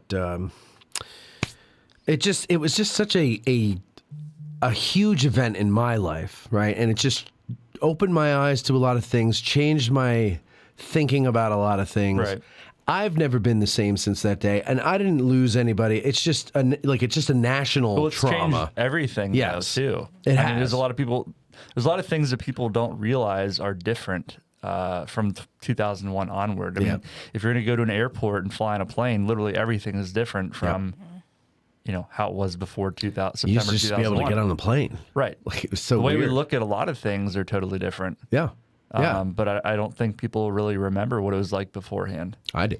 But I'm a new generation now. Yeah, they don't know. Have no. There's, they built an education center at that memorial, knowing that soon we're going to have an adult generation of people who have no living memory of what happened that day. Never knew. I don't want me to sound dramatic, but they really never knew freedom the way we knew it. It's a different. Everybody's a suspect now. Right. You got to take your shoes off when you go on the plane or whatever. It's like. Right. And it's just because they have foot fetishes in the TSA. They just want to smell your feet. That's all. It's not because they work that into the procedure. Yeah, of course. So, but no, it's let's see, what is it? Dana says my mother qualified for VFW AUX because she was a World War II orphan.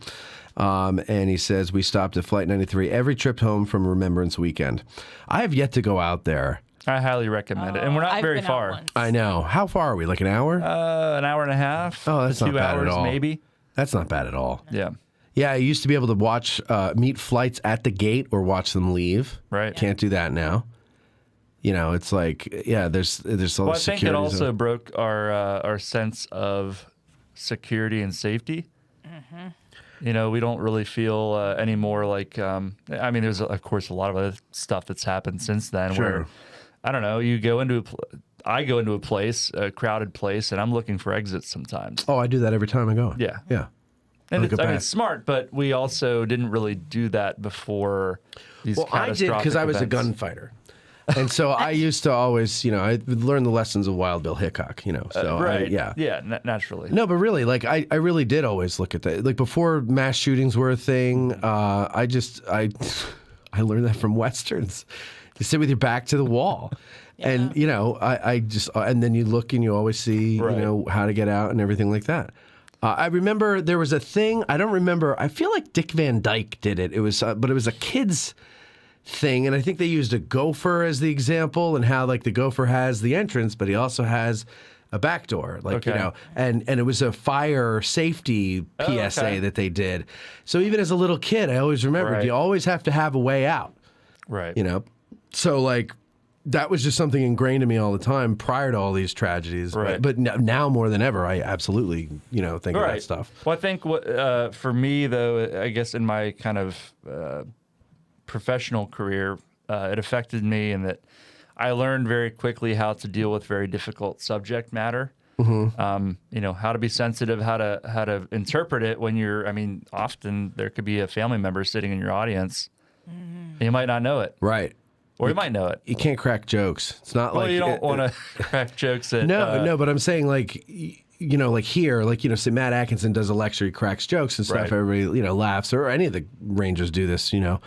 But you really can't do that there. Right. You can't be lighthearted. You can't make it fun for people. You can, like, you know, one way that we... of course, we talked about the events of 9/11 and Flight 93, but we'd also highlight the stories of people on board the plane. Yeah. Like, who were they before 9/11? How are they remembered afterward? Yeah.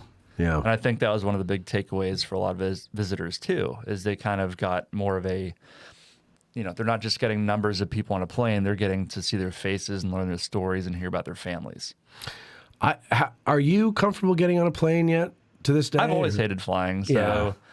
And I think the last time I flew was in February for work of this year. And it's actually the first time I'd flown since the before times. So like since, I don't know, maybe 2016 or something.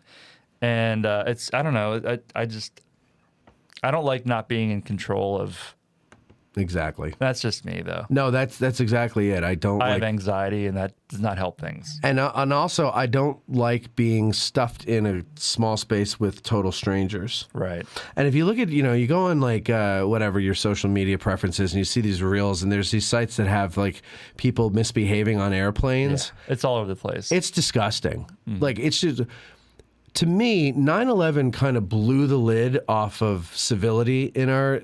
Not that we were ever really the most civil people, but the civility that I knew, that I was comfortable with, it blew the lid off of that. And we started getting nastier and nastier. And it... I remember my dad always said that he, in his mind, traced the change that he knew through his life, the decline that he knew through his life, back to the JFK assassination. He goes, ever since then, something was different. Right. And I think he was saying, like, the first thing was people stopped believing what the government was saying because of all those, you know, Mark Lane and Jim Garrison and all these people. Same thing happened with 9/11 too. I mean. Well, but JFK started that cottage industry of everything big that happens is a big conspiracy. And it was from JFK. And so, but it eroded trust. Right. It started the erosion of trust. And then 9/11 comes and then it's just, you know, it just compounds on top of everything else. Right. It was always interesting, though, seeing kind of how different people interacted with that space, too. You know, some people were transported back to 9/11. Some people were transported back to 9/12, the day afterward. Yeah. And how are people treating each other in the days afterward? It was... what is that? A Tale of Two Cities? What it opens with, it was the best of times, it was the worst of times. Yes, that's the correct one. Right. Yeah. 9/11, 9/12 were the best of times and the worst of times, but in reverse order, not respectively. So 9/11 was the worst. 9/12 was like almost the best because people Depending on who you're talking to. Yeah. Okay, go ahead. If you're of Middle Eastern descent, probably not. Nope. Yeah. But a lot of I've people heard don't think lots about that. No, we don't, When 'cause- people are going to airports, who are they looking at? Middle Eastern. Right. Yeah. How are they treating a lot of people of Middle Eastern descent in America after 9/11 too? Yeah. Oh, no. Literally They were nothing all to do guilty. with it. Yeah. Right. And not to defend it, but you understand on a human level why people would distrust, people that look like the people who did it.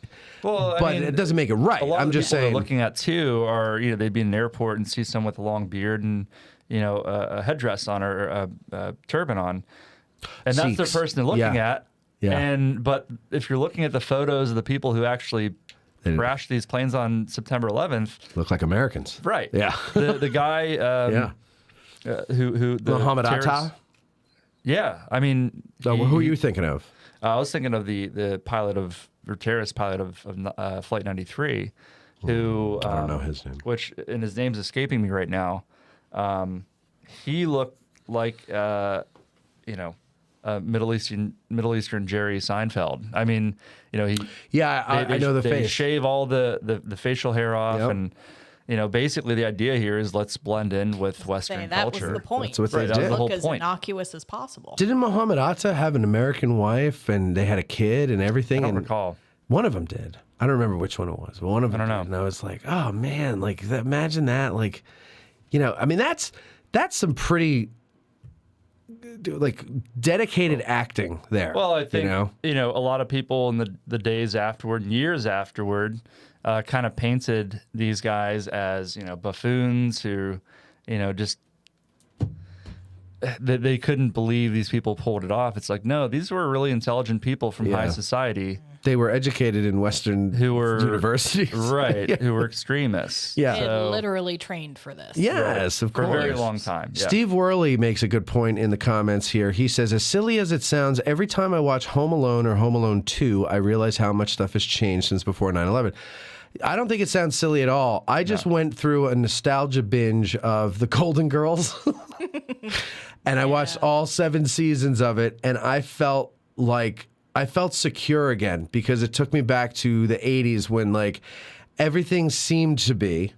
I know, of course, I'm naive to say that it was, but everything seemed to be. We at least put forth the impression that things were normal and fun and good and lighthearted. Even when they got serious and tackled an issue on the Golden Girls, they did it lightheartedly. It wasn't mean-spirited, right? And then I started. What was the other thing I started watching when that was done? I can't remember, but it was another nostalgia trip for me. And it is funny, you're right, and you realize how much has changed. Right. In Ziad Jarrah, that was his name. Who? Ziad Jarrah. Jarrah, that's right. All right. Well, that's how I feel that. So my all-time favorite show ever is Cheers. Yeah, And great show. And I think a lot of it is because there's a sense of comfort in it. That I remember my parents watching it when I was a kid. I found a photo the other day of me with, and I'm probably Ted Danson. Me and Ted Danson, my father. Fun fact: he actually went to Carnegie Mellon University in Pittsburgh. But it's me, maybe 4 or 5 years old, and Cheers is playing in the background. Oh, really? You can see the TV? And so, was it the TV that was its own piece of furniture? That big, absolutely, yeah. Oh, we had those too. So anyway, when I watched that today, I remember watching it with my dad when I was a kid. And so I don't know, it's something very familiar. Just like Gettysburg has always felt to me is a very familiar kind of comforting place, I guess. Yep. And so when I moved here, it's I know this place already, but there's still so much I have to learn about it too. Yeah. Well, anything you want to know, we're happy to help you figure it out. I appreciate that. All right, let's have a little fun here real quick. We've got some pictures that I want to show you. First of all, let's have a little debate here with boys' names. Somebody sent me this the other day. For those of you who watch my morning drive things, you'll know that I really can't stand the names that people are choosing for their kids these days. Here are the top 5 names for boys. We're going to start with the normal, well, no, there are no normal. The normal one is Ethan, but they spell it E-I-T-H-A-N. Why wasn't... I would think that's like Ethan. Maybe it is Ethan. Ivan.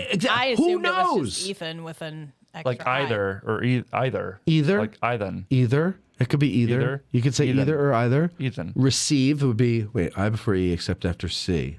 So yeah, receive would be EI. Anyway, that's number 5, Ethan. At least it sounds normal. Number 4, But you that's have the thing, though, with people who they want a normal sounding name like Ethan, but they don't want it to look the same. Right. They spell it So like they an asshole. Throw in an extra letter. Exactly. Karen. Cindy, what's your sister's name? Karen. How does she spell it? C-A-R-O-N. Karan. Number 4 is Kaza. That sounds like an ethnic name, so whatever. So maybe there's people with that nationality coming. What is that, Indian or Middle Eastern? Could be, who knows? Or it could be... Could be African. No, could be... exactly, we don't know. Number 3, WTF Chosen. I was thinking about this one earlier, and I wonder if it's supposed to be pronounced Chosen. That's Probably. what I was gonna say, Chosen or Chosen. Like the reservoir? It's still an odd choice, but... It is an odd choice, but I mean, how do you... Look... You're not, your child is not special if you give it a stupid name. Now, I understand, we were saying that, Cindy and I were talking about this last night, when the whole generation is named stupid names, nobody stands out with a stupid name, right? No, none of these kids are going to get made fun of because there's nothing abnormal about their names because all the other kids have abnormal names, right? So you're not going to get made fun of. So that's the one good thing. But here's the thing. When everybody does it, you're no longer special. You're no longer unique. So everybody's naming their kids with these goofy names. And now here we go. Number 2 and number 1. This is at least I like this show. But these are Yellowstone-based names. Casey is the son, and that's how he spells it. And then Like Dutton. the show Yellowstone? The show Yellowstone. Okay. And then Dutton is the family name of the people, the main characters in Yellowstone. Huh. So now, but Dutton as a first name. Now, I have to be sensitive here, but if I were a kid and I met a Dutton, if there was a Dutton in my class, we'd go, Dut, like we'd call, we would not be nice to him. Dutton. Dutton, Braxton, Brixton, Braxton, Carson, Braxton, what? Paxton. Paxton, yeah, just stop with the uns. Blair Sinclair. Blair St. Clair, George, Rich Condon. Rich Condon. That's a good old normal name, right? Is it though? Rich Condon? Oh, Did people call you Condom? Yeah. Yeah, they did, didn't they? I've been hearing it since first grade. Yeah, It's okay. first grade. Since first grade. See, we didn't know what that was in first grade. First That's grade. how I learned. Like one kid said it, and I was like, "Oh, what's that?" And then that's how I learned. So, Mommy, So what's a I know Lovely. She went home and said, Mom, what's a condom? And then, why do you know this at first grade? Because her name sounds like it. Well, Did you want to change your name? Did you ask them to change the name? Actually, yeah, at a very young age. I did that too. But also, I asked them to do that too. I said, this can you is a- change Rich's last name? No, go ahead. Go ahead. This is a story that my mom told me just a couple of years ago. That when I was born, and they're in the hospital still, and the nurse is like, "Oh, what are you gonna name him?" And she's like, "Richard, after my father." So she thought about it, and she's like, "Yeah, let's stick with that." My middle name is Paul, named after my dad's dad. Okay. Or his middle name. Uh-huh. And the nurses are like, "You sure you want to do that?" Because Brandon and Brendan are really popular now. in 1989. What were the names back then that were? Kevin, I think. Matt is a big one. Like for normal that. names. Yeah. But like, how many people do you know that are my age named Richard? None. You're the only one. Oh, I know one other. Well, how old are you? 34. Yeah, I know one other than Richard. Okay. At your age. Yep. Now, what's the nickname for Rich or Richard? Yeah. Dick. So you were Dick Condon. And this is why the nurses were asking my mom if she wants a second guess. Oh, so the nurses knew. The nurses thought like a 12-year-old boy. Yeah. So listen, you're what? They've probably heard it all. The in nurses terms of thought names. like a 12-year-old boy. They knew. They thought down the road how kids are going to make. Trying to, right. They're trying to help out. They're trying to help you not get made fun of. Yeah. Here are the popular toughen names. me out. Here are the popular names in 1989 for boys. William, David, Thomas, Michael, John, Jacob, James, Christopher, Joshua. There's 15 more of them. Matthew, Benjamin, Joseph. Anthony, Robert, Nicholas, Andrew, Alexander, Adam, Charles, Stephen, Ryan, Paul, Patrick, and Kevin. Very normal names. At least I'm not Matthew, I guess. At least you're not Matthew. Exactly. Let's see what they were. Let's see what they were just in 2020 for boys. Noah, Lucas, Oliver, Benjamin. Benjamin's sticking around. It's a good name. Elijah, Jack. So that's the other thing, naming your child a nickname. Like without giving like if you were named Rich instead of Richard. Right. Annoying. Hey now. What? Remember, oh, Debbie. I'm Debbie, not Deborah. Well, you know what? You should be Deborah. You'll always be Deborah in my heart. Liam, Henry, Leo. Liam's a cool name. I like Liam. But I'm It's also an Irish. Oasis fan. There you go. Ethan. I like Ethan. I always said if I had a boy, I would name him Ethan. Jaden. Okay, here we go. See, as you get down the list, we get into the J. This is just 2 years ago. You get into Jaden and Aiden, Logan, Sebastian, Levi, Mason. Probably insulting half the audience right now because they name their kids these names. All right, let's go to the next thing here. What is the next thing? I don't know. Oh, there's Major. Aw. Just wanted to show everybody Major because they always wonder how's Major doing. And now we're going to go on to the next thing. So let me set this up before you go to the next one. Okay. So Cindy's daughter is off at college. And, you know, she's having a bit of a hard time, you know, adjusting. She's homesick, okay? And so I had, you know, texted her to see how she was doing. And I asked her, you know, how things are going and everything. Mm-hmm. And frat parties came up. And so go ahead now, play this now here, and I'm going to read it. At the top here, she's explaining that this one party that her roommate is going to in a proper gown says, boy asks a girl to go with them as their date. They both get dressed up. And the frat party president has a bunch of stuff planned, I guess, but nobody else knows what it is. I said, do me a favor? She said, what? And I said, never go to a fart party. And then I immediately caught it and wrote frat. So there you go. And then we had the Get Out of the Car tour. Don't go to it just yet. We had the Get Out of the Car tour last weekend, and it was really great. Pete Carmichael joined Louis Trott on the tour there, and the weather was outstanding. We really had a nice... I missed that one. Oh, I am too, because it was nice. Well, then we got one more in October, and that's the last one for the year. You better make it, October 21st. And I got stung by 3 Yellow Jackets. They attacked me, little bastards. They are jerks. The first one was my left ear, and it got stuck between my hat and my ear, and I started swatting at it, and it just angered him. So he got me like 2 or 3 times on the ear, and then I had to flip my hat off to get him out from under. And as I did that, either him or his buddy swooped in and got my wrist. And then as I was like, ow, you got my wrist. And then my bracelet was on the other wrist, and it was under my bracelet. So I'm like swatting at that. And as that's happened, another one comes in and gets me right in the neck. Ouch. But what's nice is that Cindy made a friend with Estella, and they got all dressed up in their 1980s makeup there, as you can see.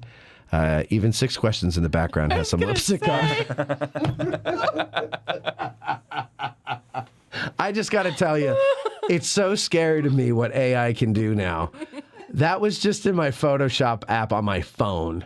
I was able to give them lipstick and eyeshadow and everything, and it's... You're dead the next time Mike sees you. I know. That's Estella and Cindy there. They made friends this weekend there. They didn't wear any of that makeup, ladies and gentlemen. Mike did, but the rest of us... And Lewis is looking at him like, what the hell's on your face? Oh, God. All right. Let's see. We must have some... I'm not going to do listener email because it's a very long one and it's a very nice one, and we're kind of going over here. So let's get on to this. You doing news or events first? She's the gal who knows what's going on. So take notes. There's a test at the end. Here's AG Today's lead anchor, Veronica Brestensky, with news, traffic, weather, sidewalk conditions, and what's happening this weekend. I must have all possible information.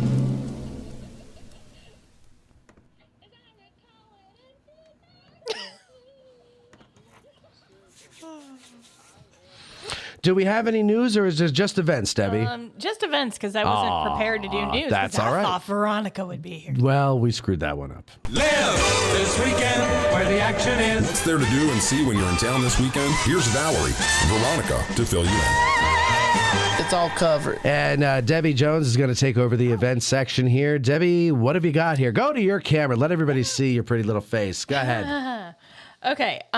So pretty much all I have is that the fall battle hikes with the Park Service and the campfire programs are both back. Nice. So the battle hikes start this weekend. Saturday, 10 a.m. is Troy Harmon doing Powers Hill and Spangler Spring. So you meet at the Spangler Spring stop, which is stop 13. But after that, September 30th will be Matt Atkinson redoing his Farnsworth charge, which I'm very much looking forward to because it got cut off on the anniversary because a big storm rolled in. So he didn't get to finish it the way he wanted to. Ah, okay. October 1st is Tom Holbrook doing July 1st, The Battle Begins, out by the railroad cut. October 7th, Troy Harmon doing Benner's Hill. The 8th is Tom Holbrook again doing Pickett's Charge. The 14th is Matt Atkinson in the footsteps of Winfield Scott Hancock. What's the date on that one?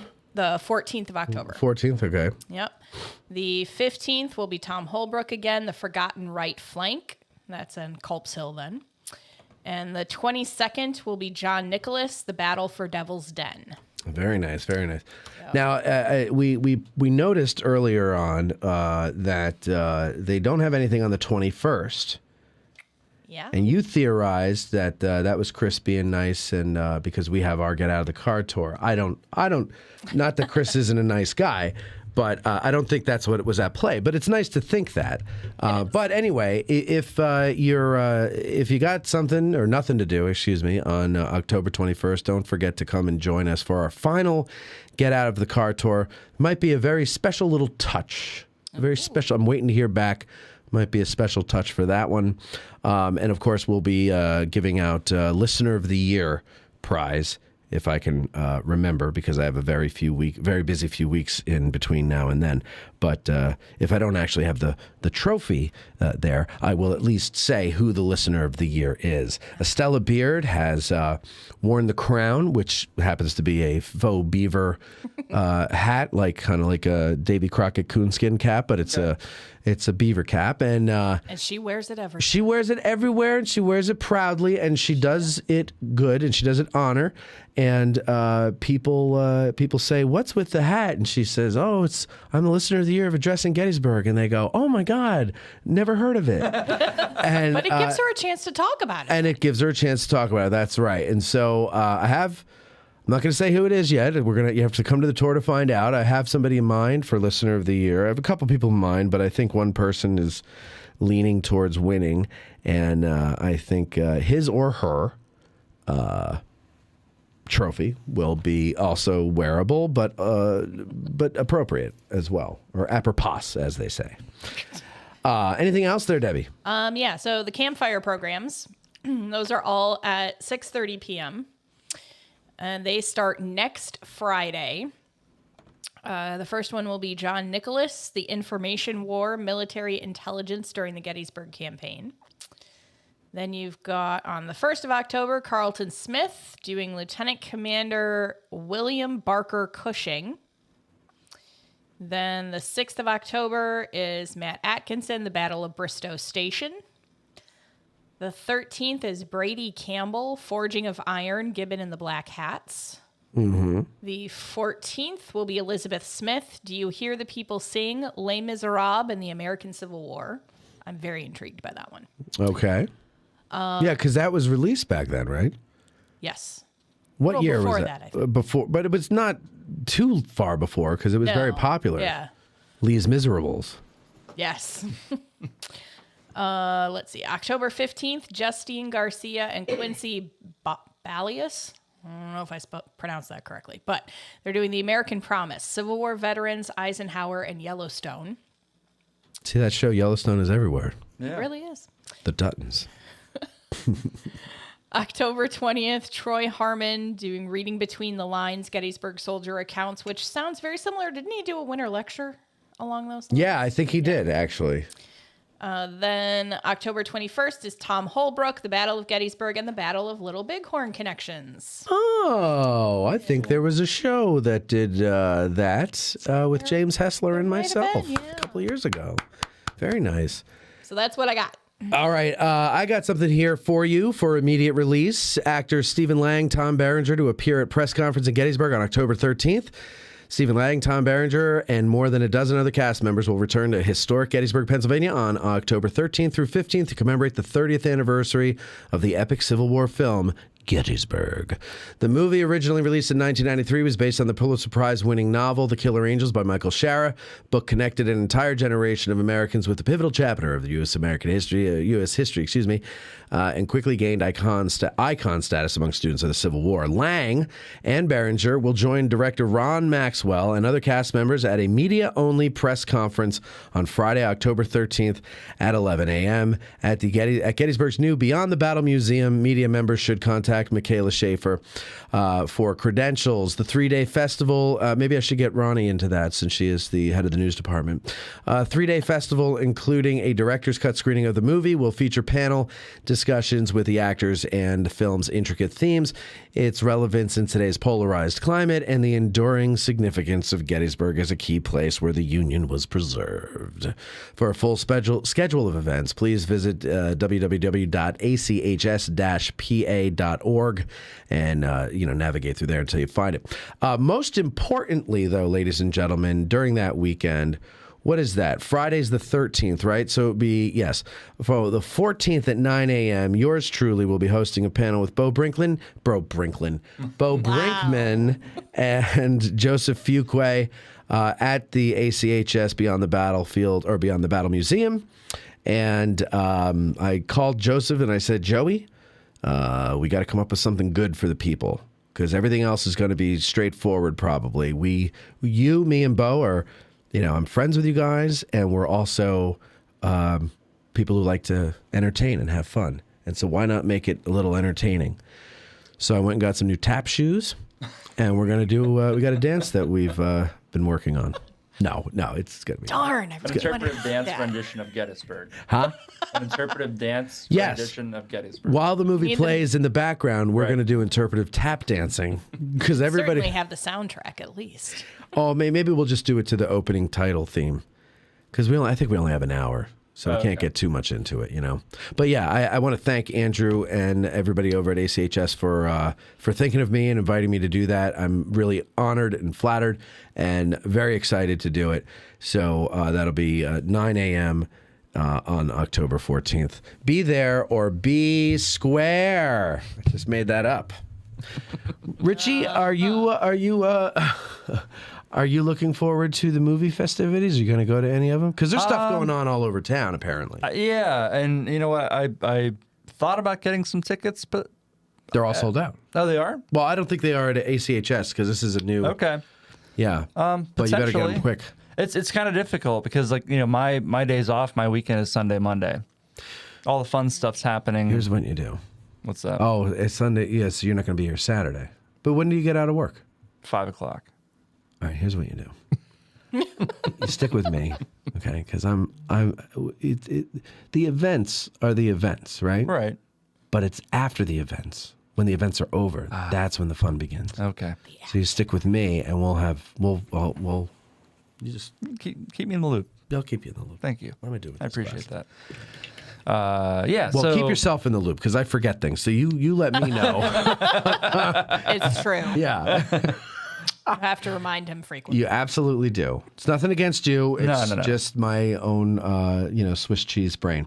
Hey, listen, folks, are we hungry? Are we hungry, Yes. Richie? Yeah, are you hungry? hungry. What's Kim doing? She meet us out for dinner? She's at home. She's at home? I have we have one vehicle, so you're going to have to go get her? Probably. All right, and we'll go out to dinner, and everybody's hungry. I think that's what we're going to do. I almost hit a button, but I'm not sure that's... Oh, see, I was going to hit the wrong button. All right, ladies and gentlemen, thank you very much for watching. Ronnie Ronstadt, I am so sorry about the door. We're going to remedy that situation. I love you. I miss you. It's not the same, but Richie, you did a great job. Thank you very much. Yes, you did. See you later. Gettysburg Today is produced by Matt Callery and Veronica Breztensky, Esquire, and broadcasts from the Gettysburg Museum of History Studios. Engineered by Colby Sumner and sometimes someone else. Guest accommodations are provided by the guests themselves. Who are we? Vanderbilts? But if you want us to take better care of them, become a patron at patreon.com/Addressing Gettysburg. I'm Huevos Grande, the voice of Addressing Gettysburg. Thanks for listening.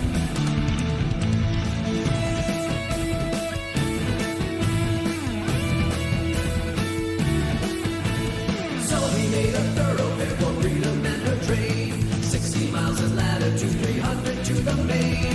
Trees and plenty forest, no resistance was in vain. While we were marching through Georgia, hurrah, hurrah, we bring you Jubilee. Hurrah, hurrah, the flag that makes you free. So we sang the chorus from Atlanta to the sea. While we were marching through Georgia, while we were marching through Georgia, while we were marching through Georgia. I love this podcast. I did. Did you hear me? I did. This concludes our broadcast day.